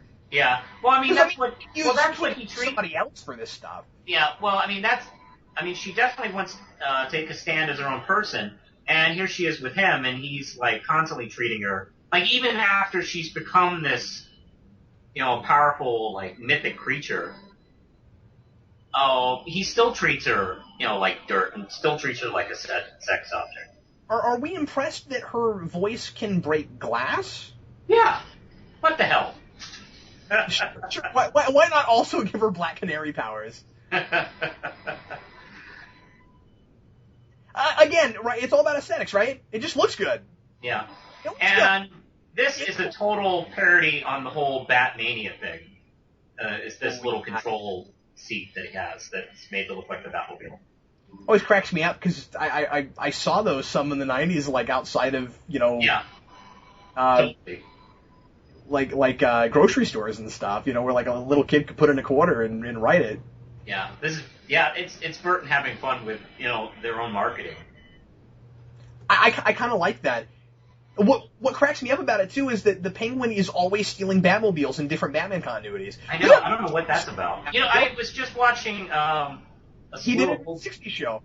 Yeah, I was watching a slew of old 70s Mego doll commercials, and there's even a commercial where Penguin tries to steal the Batmobile in that. Serious? What is this obsession with the Penguin of all people stealing the Batmobile? Yeah, I don't know. Why is it always the Penguin? I don't understand. How does, like, Penguin motif fit in with stealing a car? I have no clue. Whoops. But it's funny. Well, at least Batman doesn't drive up a wall in this one. And I'll say the production values are way up from the last film. Oh, yes. Much as I love that film. Part of what I love about it is the charm of we don't know if this movie is going to be successful, so we don't have the money we'd like to have. You can tell so often when it's models and stuff. This is a great chase compared to the one we got in the first movie, and it looks less like sets, if that makes any sense at all. It does. Well, they got to work on a series more sets, so they had sets for the chase scenes. They had sets for other type of scenes instead of having to reuse the same four block sets over and over again and trying to make them look like different areas of the city. Yeah. This one they had a lot more room to work with. That's hilarious. I know. And I don't know if you noticed him putting the disc in there, recording Penguin talking to him. Right. It's like one of the smartest things he does in the whole movie. It is. It's like, hey, I got him on camera. It reminds me of something that maybe what do you call it? A detective might do. Yeah. It's like that kind of, right? Yeah, that's like thinking ahead and getting evidence and boy, it's really lucky they put that thing under his seat.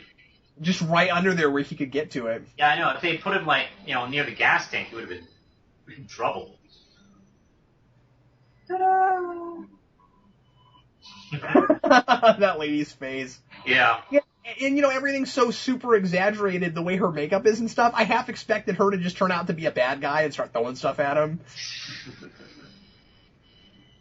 I mean, there's a lot of disguised, circus gang people in this movie. Oh no, this guy who constantly kills turned against us.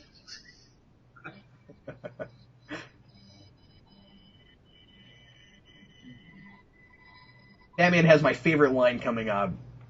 Which one? Oh, well, go away. Oh, now I'm in trouble. Oh, yeah. Now I'm a little worried. I like that. And again, I haven't really felt like he's been totally in control this whole movie, of course, like I said before, but I do kind of like the idea, at least, of Batman getting to this place where he's like, oh man, this is like the one place I don't really know what I'm gonna do. Yeah. Trouble, of course, is that he actually, one of the few super souped up things built into his Batmobile is precisely for this thing. Yeah. Although you could make a case that, that's a lot like the Bat-Pod from the Nolan films. Oh, yeah, I suppose so. Sure. Yeah, it breaks off and keeps going. Almost like a cycle, because it turns into one seat. Yeah, and it makes sense that he would have that in there. Some kind of way to get out if, the car got messed up. Yeah, it's called the Bat Missile. Oh, that's hilarious. No, it really was called the Bat Missile, too. When I was a kid, I had a model of that. Oh, yeah? Yeah. I had a bunch of the Batmobiles. I didn't have the Batman Returns version because I already had the 89 version, so I didn't feel like I needed it. Yeah, sure. But now that I went and looked, I think that what I'm remembering is they painted some of the toys were just painted differently. Yeah, they had a slight different hue to them. To make them look different. Well, I've got one that's kind of grayish even. Like it's not even slightly different; it's really different. Yeah. But anyway. And I always thought this was neat. Like this, I mean, this scene, you know, Batman ruins Penguin, I mean, from his house. He's not even, like, in costume. I love that. There's a statue of a head that's sitting right next to his TV, and I wonder if he pulls it up, if he can get into his Batcave that way. You never know. Just because we didn't use it. Yeah, he might have, like... Oh, that's another of my favorite parts of this movie. I really think that Tim Burton got a lot of flack for having Alfred just let Vicky Vale into the Batcave, that he wrote it into this movie. Yeah, I do get that feeling, too. That's fun. Yeah, but it's also kind of fun. He needed to address it. Vicky, let's go into the Batcave. A Batman's so cool that he'll walk into a statue with, like, really pointy things in it. You notice Alfred took the stairs. I love that too. Don't gain any weight. It didn't take Alfred any longer to get there. I know, it didn't, like, save him any time. I mean, it's because Batman is crazy. He is crazy. We always act like he's so normal in these movies, but he's crazy. I really wonder if Tim Burton's idea isn't just, okay, even if you're going to dress up like a bat and go fight crime, that's maybe already pretty out there, but why do you need all this really awesome-looking technology if you're trying to be totally stealthy and not show anybody anything? Why does your Batcave have to be like motifed and have bat things on it? And like I really think that Tim Burton thinks Batman's nuts. Yeah, he has to. And it's an interesting direction to take it. I don't think that that's an excuse not to have him seem like a real person. I think, in the interviews I've seen Tim Burton discuss Batman, yeah, I do think I do think he believes that he's off-center. That's one of the reasons why I cast Keaton in the first place, because he felt he is a normal-looking guy with these eyes that tell you maybe he's not so normal. And, that, to me, says a lot of, what he was thinking of in casting Batman, and considering, like, how many close-ups we get of his eyes, especially in a couple scenes in this film coming up. That's kind of his key, to the character. No, he's over. Let's go. I played this city like a heart from hell. And then Bruce Wayne's playing DJ. What am I gonna do? You're over. I love these people who brought tomatoes. That's another line. You came to see this guy because you like him, and you brought food to throw. That's another line I think really, really works when Penguin says, "Why does somebody always bring tomatoes to a speech?" Oh yeah, there we go. Thank you. That's great. I was wondering if maybe he ad-libbed that. It's possible. That seems like something that Danny DeVito would say. Even though I don't understand this guy, and I don't like this guy, I love watching Danny DeVito play this part. Mm-hmm. I really do. I mean, because and it's like this in a lot of movies that he plays in. His having fun is infectious. I love watching Danny DeVito have fun.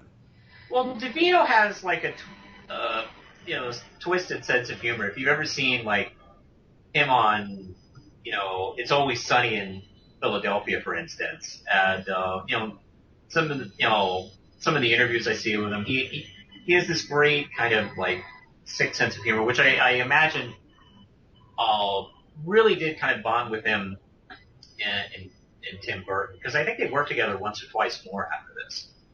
Oh, I'm not sure what they did together. They did Mars Attacks and Big Fish. I forgot he was in Mars Attacks, and it's been ages since I've seen Big Fish. I love Mars Attacks. That movie cracks me up every way from Sunday. And I really like Big Fish. Actually, I think he was a werewolf boy in a circus, actually. Interesting. That's appropriate, isn't it? Yeah. I liked Big Fish a lot, too. It's been a long time. I remember thinking that in some ways Big Fish was the most un-Tim Burton of Tim Burton's films. I think so, but I probably will go with Planet of the Apes. Oh, well, fair enough. I wasn't really thinking of that. Well, now, as far as, like, successful, good Tim Burton. Yeah, yes. ones I liked and ones that actually perform. Yes, that one, then yes, I would agree to that.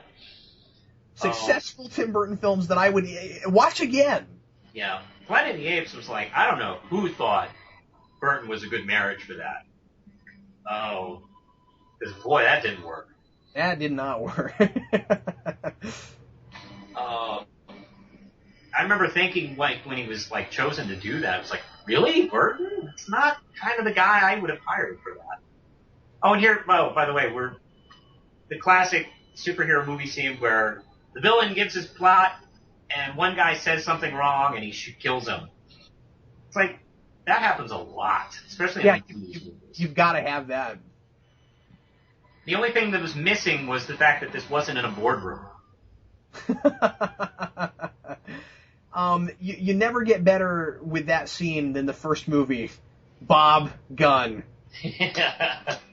I love the design of the Batcave. I know, the Batcave is just stunning. It's so bizarre. This like, the crags that almost meet. Coming up to each other where Alfred's on one side of them. Why is he over there? I mean, like, I love that. Yeah. It's nonsensical, but it's cool looking. And, I don't know, would you say this movie has the best looking Batcave? I think, yes, I think so, man. I mean, like, I like that it feels like an actual cave, and it's not, and more so than the first one, I mean, it looks less fabricated. Yeah. The first one is, you're right, the first one's a little more too set looking. Yeah, this one's not. More depth to it. You get more of it. You can kind of see the logic of where he places things in it, and it's not too overly souped up technology-wise like the Batman Forever Batcave is. And it's not like, it doesn't have all those lights and different colors in it. Yeah, I think the Batman Forever one is close, because it's not as gaudy as the Batman and Robin one. No, and I still like it, but this is probably my favorite Batcave. Yeah, it's a cave and he doesn't do anything with it. Yeah, and the Nolan cave is just a cave. I mean, it's neat looking, but it's not as interesting. It looks great, but it's just a cave, yeah. And then there's the Dark Knight substitute cave, which was sort of like a Stanley Kubrick Batcave. I like it a lot, though. I do like it. And I like the fact that it was just different. If I had an unfinished basement, I would have made that instead of a Batcave. And here's my favorite song out of all the Batman movies. I dig Susie. That was my favorite song. I think you've said that, but I forgot what this was. So well then please listen. It's Susie and the Banshees, and I just think this song is just awesome. And it does kind of tie into the film. I mean, Face to Face. Yeah, this is when Bruce Wayne and Selina Kyle realize who they are. Yeah, that's right. Even though they probably should have realized it earlier, but... Yeah, probably so.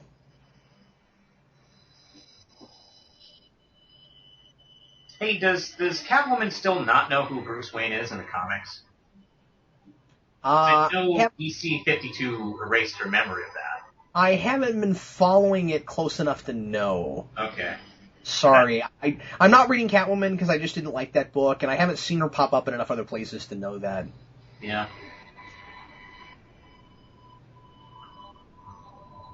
But I'm with you. That's something I didn't like that they changed, especially because all of Batman happened the way it did, except for the parts that didn't. Yeah. This is so weird and awkward. Hey, look, I'm just gonna shoot him. Now, again, it's fair that she's crazy. Yeah. I mean, I mean, she's kind of been pushed to a mental state here. I mean, you get brought back to life by cats and see how well you hold on. Well, I'll run a simulation, Manos. Sure. Okay. If I'm not mistaken, I haven't seen the entire terrible Halle Berry Catwoman film, but I think that film tried to explain the cat thing. It did. Yeah. Oh, yeah, you saw the whole thing, didn't you? I've seen it, unfortunately, more times than anyone should have to be subjected to it. Yeah, Halle Berry hasn't seen it as many times as you have. No, I'm sure she hasn't. You know, she actually, I don't know if you heard this, she won a Razzie for her performance in that movie. Yeah, we've talked about that. And she showed up to accept the award. Isn't that hilarious? I know, that's cool.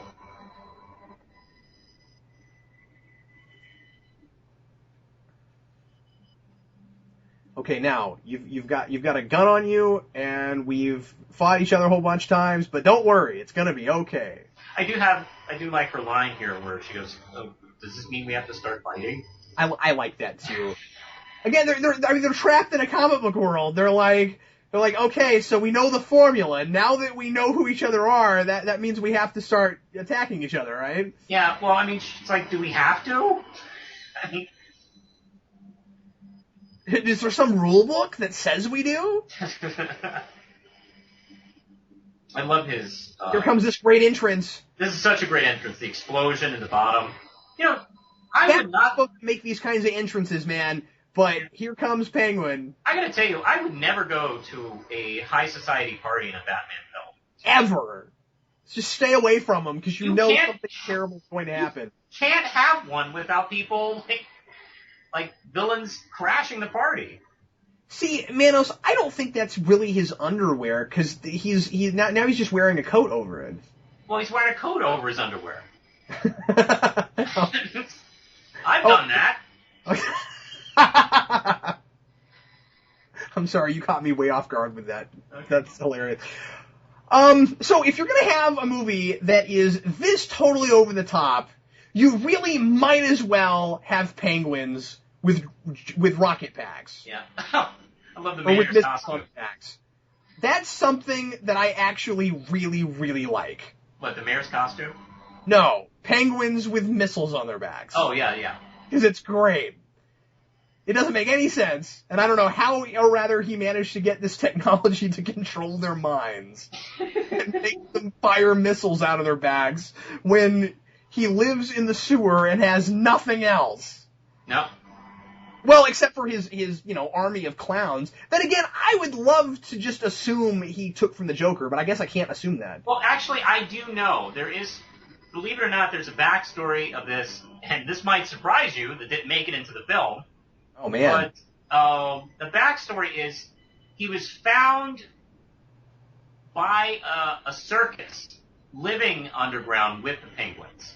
Like he was a child, and then from the rest of the time he was raised as the penguin boy or something like that. I think there is maybe like a throwaway line. No, come to think of it, there is a throwaway line about the penguin boy, because I think Bruce Wayne... Yeah. So he was... that. Okay. So he's mostly raised by the circus, and I guess things went south, and it sort of became a gang. So the idea is supposed to be then that this circus gang has been operating, and Batman knows about it, but he's fought them, maybe. I don't know. But he doesn't know that Penguin is behind them. That's right. There we go. Okay. Well, I still would have much rather it be, the Joker's men, but whatever. Yeah. I don't want to just, insert the thing I think's cooler. No, it is better. After you've seen the first film, and of course you can't help but think about it. I mean, this movie makes allusions to it, as it should, with Vicky Vale and everything, a couple of times. Yeah. As soon as you see clowns, you're thinking the Joker, of course. Yeah, I know. Well, it's just Burton liked clown bad guys, so he put him in this one. But to be honest, I think it's kind of forced the way it fits together with the Penguin. And by the way, you know what? If I'm driving down a big city in that thing, I'm going to get stopped.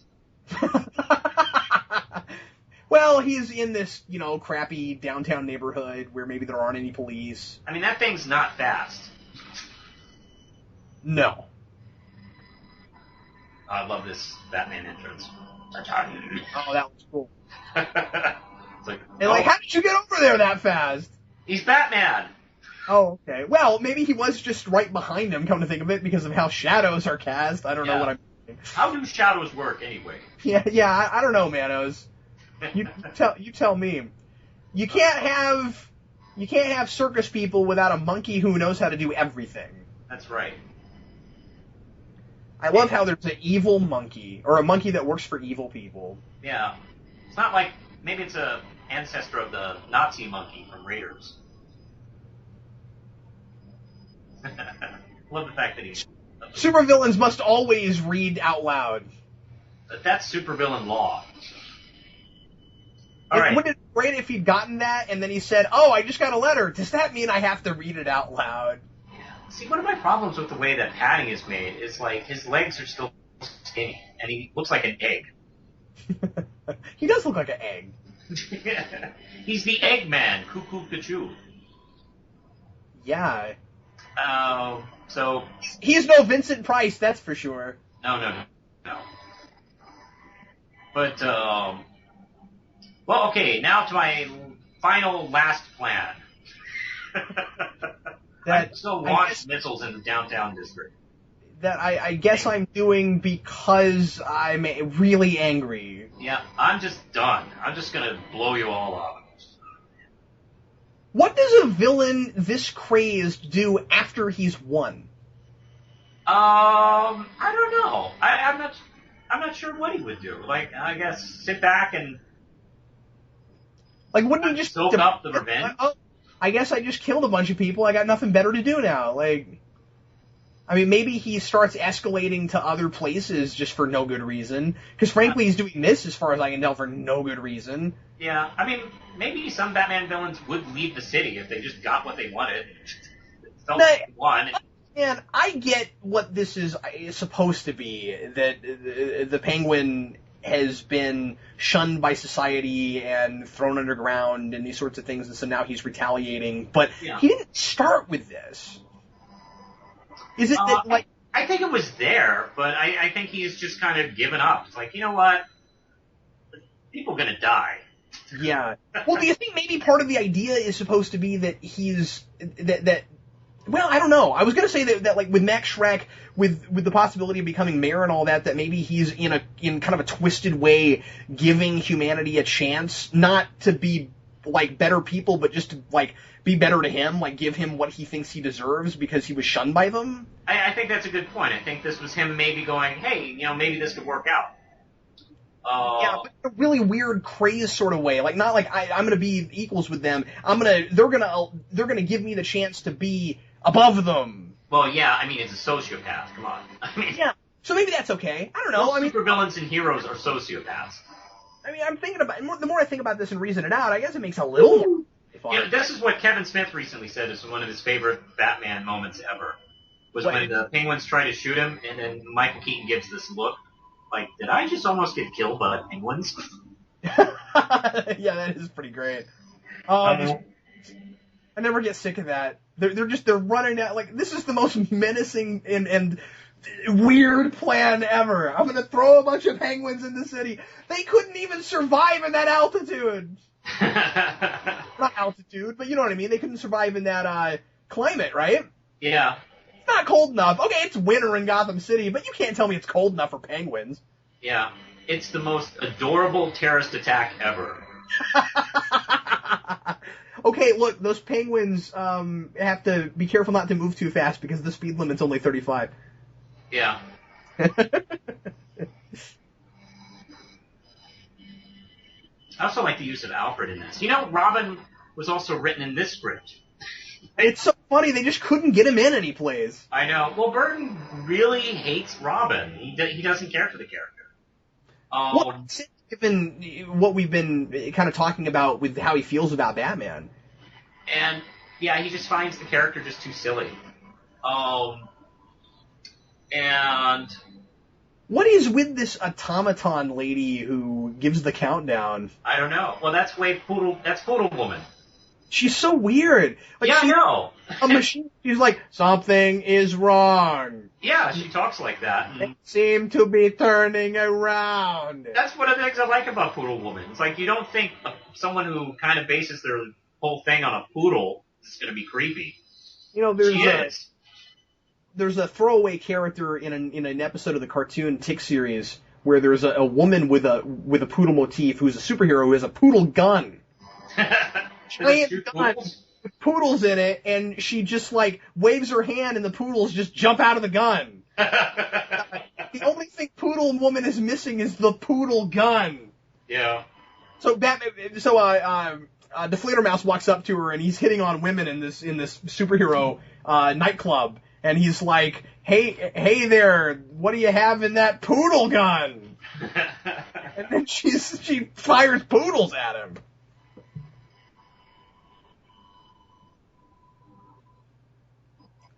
Okay, so I'm watching this with subtitles. Penguin walks up to the screen, and what I see and hear is just this grunting where he's like, rah, rah, and what I read on the screen is who's there. And maybe he said that, but that's not what I saw. That's grunting for who's there. That's how you translate it. That's good translation. So that wasn't just subtitles for the hearing impaired or talking on a commentary. That was just letting me know what that language was. Okay. And I must fly off in my duckmobile. Dun, dun, dun, dun. So yeah, I guess it's just a duck because it's a weird circus theme movie, and yeah, obviously came from the circus he was in, or maybe was part of that, park that was there. Yeah, it's part of the park. We saw that. I just mean, like, for the sake of the movie, why did they choose a duck? I don't know. Because it's silly. Really silly. I had one when I was a kid. Its head broken off. Yeah, you just can't. You can never underestimate Burton's twisted sense of humor. He has this Edward Gorey sense of humor that he constantly falls back on. Sometimes more than he should, but it's always his kind of sense of humor.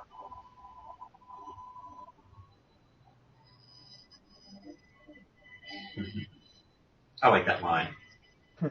You're just jealous because I'm a genuine freak and you have to win the match. That is a good line. And then the Tim and the Bruce Timm series steals this line about pulling out the wrong umbrella. Oh yeah, you're right.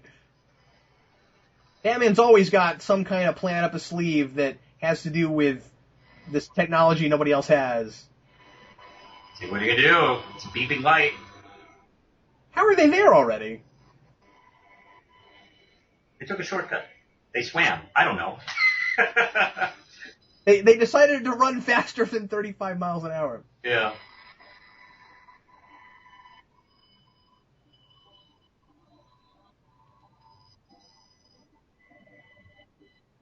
Batman is really, really calm in this scene.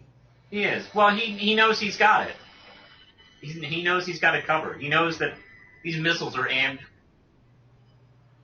for... And, I do think this part is kind of taken from Miller, the him using the bats. Attacked by bats, yeah, sure. Yeah.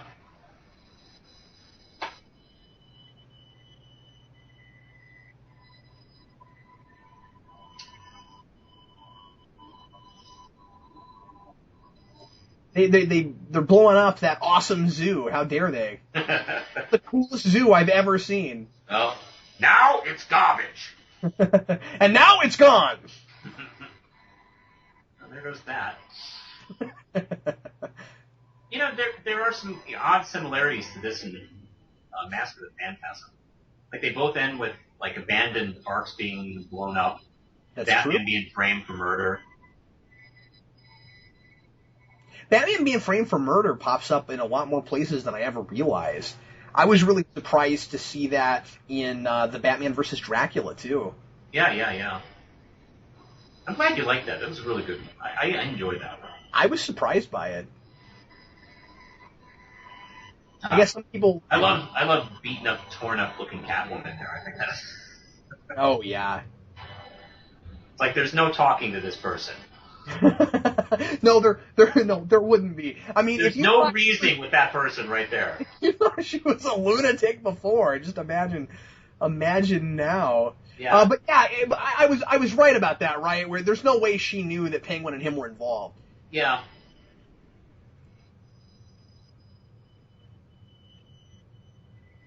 Can I ask you a question? Yeah. Why would she? Sorry, I don't know why I bother saying that. Why would she? I'm not even saying this is a problem. I'm just not sure about it. Shut up! You're going to jail. Why would she want him dead so badly when what he did kind of caused her resurrection? And I mean, she's a psychopath, but kill her. Well, yeah, that's true. I mean, it was just dumb luck that she fell before supernatural cats. Supernatural cats that resurrected her. No, that's absolutely true. Because think about, Logan, think about all the people that aren't resurrected by cats. Yeah, no, that's absolutely true. No, you're right.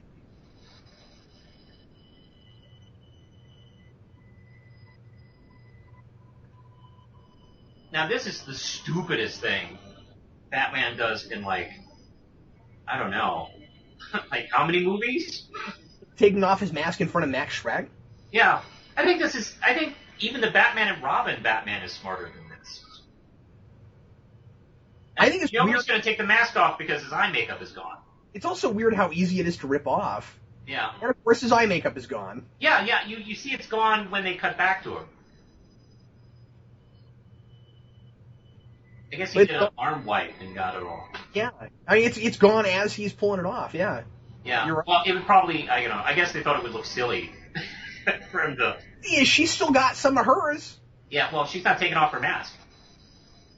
Oh, okay. So there is a logic to this, kind of. Yeah.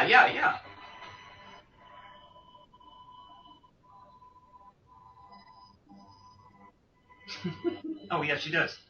I guess... I'm sorry, what did you say? Oh, nothing. I guess this is a woman that just can't get any kind of a break. I mean, she hated herself when she had no backbone. She comes back to life and is a crazed lunatic and kind of gets a little bit of a, boost in the confidence department, but still hates her life and everything in it. Yeah. Again, if there's a statement here, I'm not entirely sure what it is. What's that? It almost comes off, and maybe I'm going way too far with this, Manos. It almost comes off like just being a woman totally sucks. Like, I've been told it has its drawbacks. Well, no, sure, but I'm just saying, like... Haha, you're out of bullets. I've got 2 lives left, I think.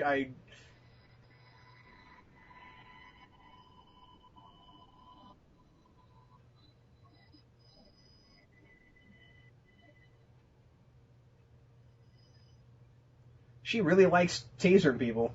Yeah. Well, I mean, it's cool. I hadn't thought about this before because they don't play up Max Schreck's actual plan hard enough, but, it really is kind of a neat irony that he dies by electricity. Yeah, the same power he's trying to say. Yeah. Oh, man. Burton, you got me again! Good stuff there, yeah. Well, symbolism. Please explain to me how she survives that. And why she doesn't. Yeah, she has 1 life left, or I'm going to go with my other theory that she just has a Wolverine-style healing factor that she doesn't suspect. Oh, yeah. Well, although, even if it is really literally 9 lives somehow, she does say she has 1 left. So, that would give you a 0 life. Yeah. I don't know. If you have 1 left, then you get killed again, and then you can live until you get killed. Yeah, I guess, yeah. So, I guess that's a moot point since she survived all this other stuff that she shouldn't have been able to survive and seems to have superpowers. Oh, we know he's dead. Yeah, that's dead. Manos.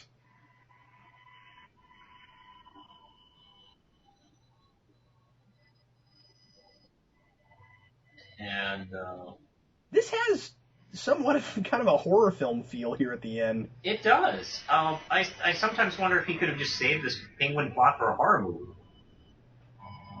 I mean, the plot is pretty horrific. I mean, when you think about it.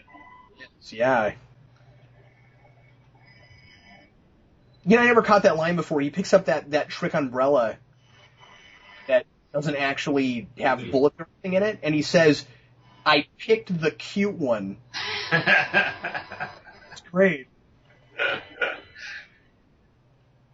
And you know what? I don't know what it is, but the scene where the penguins come out and give him a penguin funeral.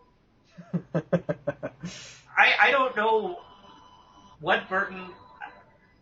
I think I know what Burton was trying to do, but I always feel really sad when I see this moment. Oh, I shouldn't because it's so silly. Well, and also... Penguins actually do this. Yeah, but also, he's completely reprehensible. Yeah, but there's something about him. The film gives his death like a respect, where the Joker didn't get it. Oh, that's absolutely true. So I don't know. I always get the feeling that Burton sympathized with Penguin the most out of the two movies he did. Oh, I absolutely think he did. Yeah. And I kind of can understand why. I just don't feel like he did enough to make me care. Mm-hmm. Well, maybe it's because he just makes him so over the top, gross. Yeah, sure, but also just a few moments of real humanity. Yeah. Oh, and I always enjoy this last scene. With him and Alfred. I really don't like what Bruce Wayne says at the end of the scene, though. Oh, yeah. So silly. It's like, yeah, I get it, but, still.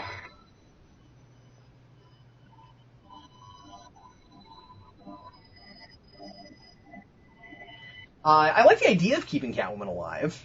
Yeah, thank God they did that. Everyone felt really bad. It's like, God, yeah, can we leave anybody alive? What's that? And it's like, God, can't we leave anybody alive? This also started the formula of if you have two villains, you have to kill one and keep the other one alive. Yeah. This is almost like a gothic Breakfast at Tiffany's scene here.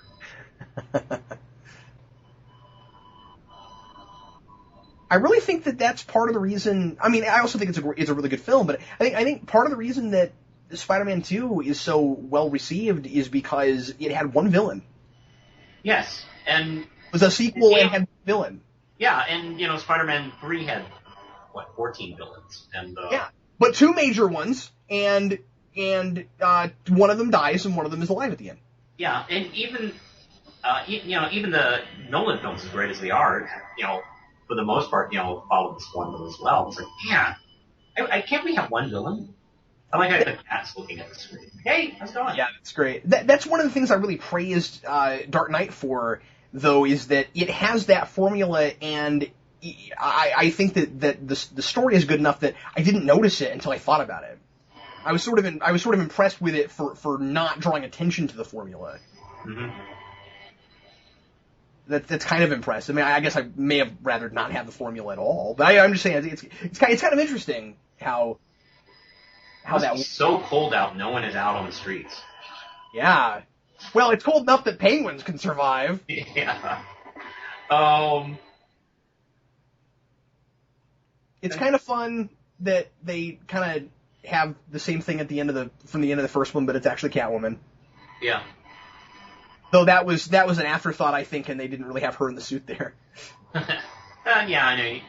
Anytime I don't see the person's face in a movie, I'm just like, well, that's probably a stand-in.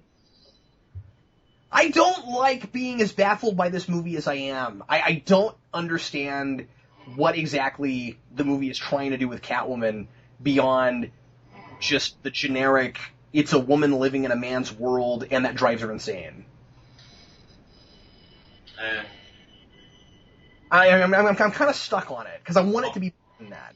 And I don't Bob know. Kane was the project consultant on this. I'm sure he was really helpful. It's like, oh, yeah, totally. Yeah, she gets brought back by cats. I was meaning to write that in 1940, but I forgot up until you just mentioned it. Great idea. I'm glad I thought of it. Would you have been more okay with the being back by cats thing if there had been a pseudo explanation for it? Any kind of small explanation. I would have been sad. Like if, once again, if this was Batman versus Catwoman movie, maybe we would have had a small scene. Oh. Can I suggest something? I just thought of this. Sure. What if, maybe this is stupid, but I'm going to throw it out there anyway. Okay. She gets thrown out of Max Schreck's office. Yes. And we see the byproduct of what Max Schreck's company does, the sewage in the sewer with the Penguin. What if outside his office there, somewhere there's that sewage and the cats drink it. Or have been, like, feeding on, like, maybe, I don't know, whatever, rats and stuff that's, been infected by it. I mean, we could have really made Max Schreck more the center of all of this, right? Yeah. Well, I mean, you remove one of the villains, he would have been. I think even still having Penguin and Catwoman both in the film, you still could have managed it, and you just have to decide which one you think is more important. That's one of the things that Batman Begins really got right, is you put Scarecrow in there, and he's not really the lead villain, he's more of a background thing that's part of the whole plot. And so then it doesn't feel so much like the formula of two villains. But then they've got to have equal time, because they're both major actors, and they want them to have equal time. Yeah, Begins and Dark Knight did this really well, where in Begins, one is secretly working for the bigger villain. And in Dark Knight, we have the main villain all the way through, and he creates another villain by the end. So, they're not bumping up against each other in either film. I would have really loved it if Max Schreck comes out on top at the end of this, where Catwoman and the Penguin are both kind of linchpins in his plot.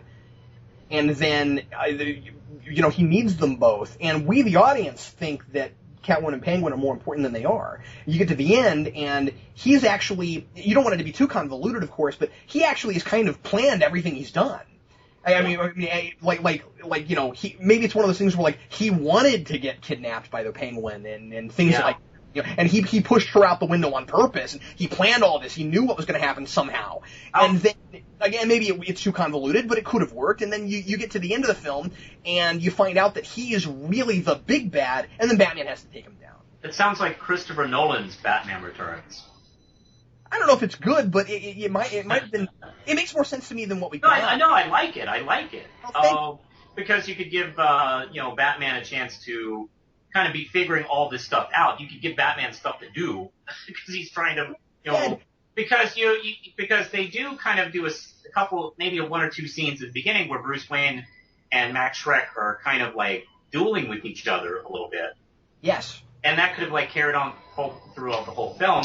Therefore, Penguin and Catwoman could have been, almost like pawns.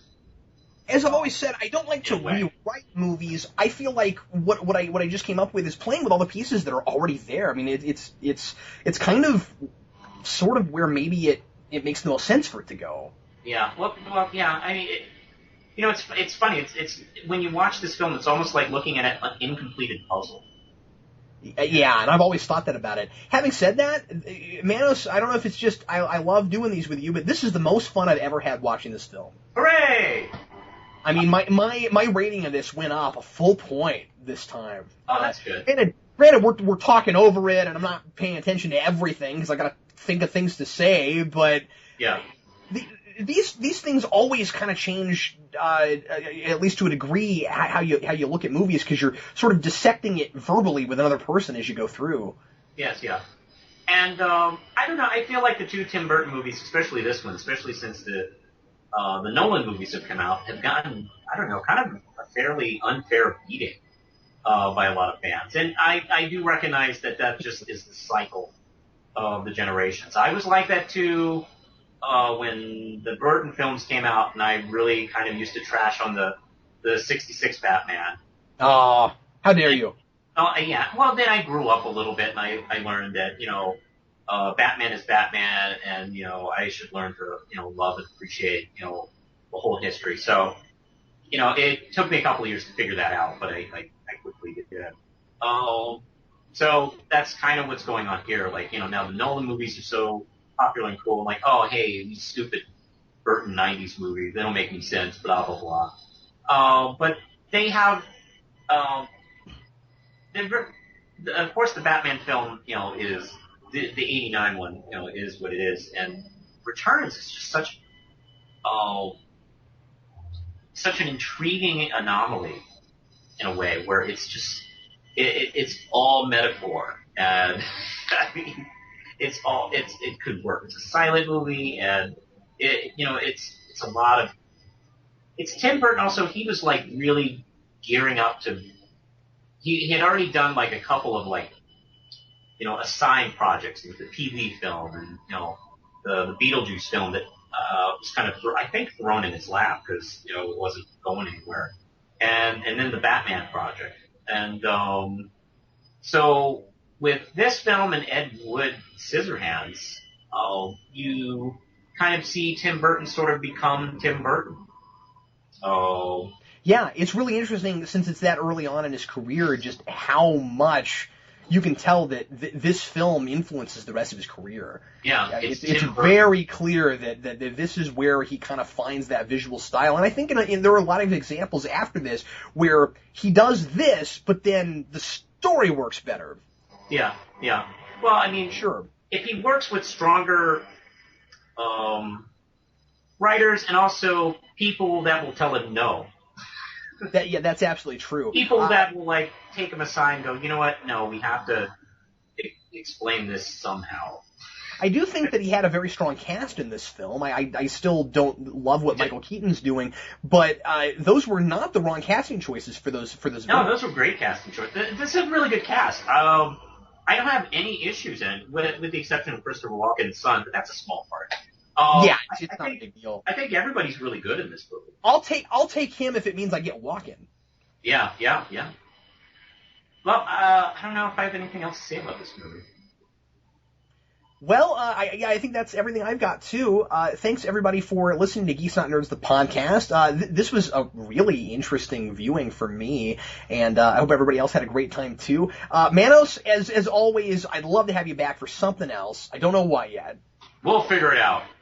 But this is the end of my and Manos' foray into the Batman films, I think, and we'll come back with something else down the road. I will. You know what? I will say this, Manos. If I do something on the 66 Batman movie, I think you're maybe the guy for that. Oh wow, that might be fun. I haven't seen that film in a while. That might be fun. But we'll talk about it. Okay. Anyway, thanks everybody for listening. I'm Captain Logan. And I'm the Real Manos. And we'll see you next time.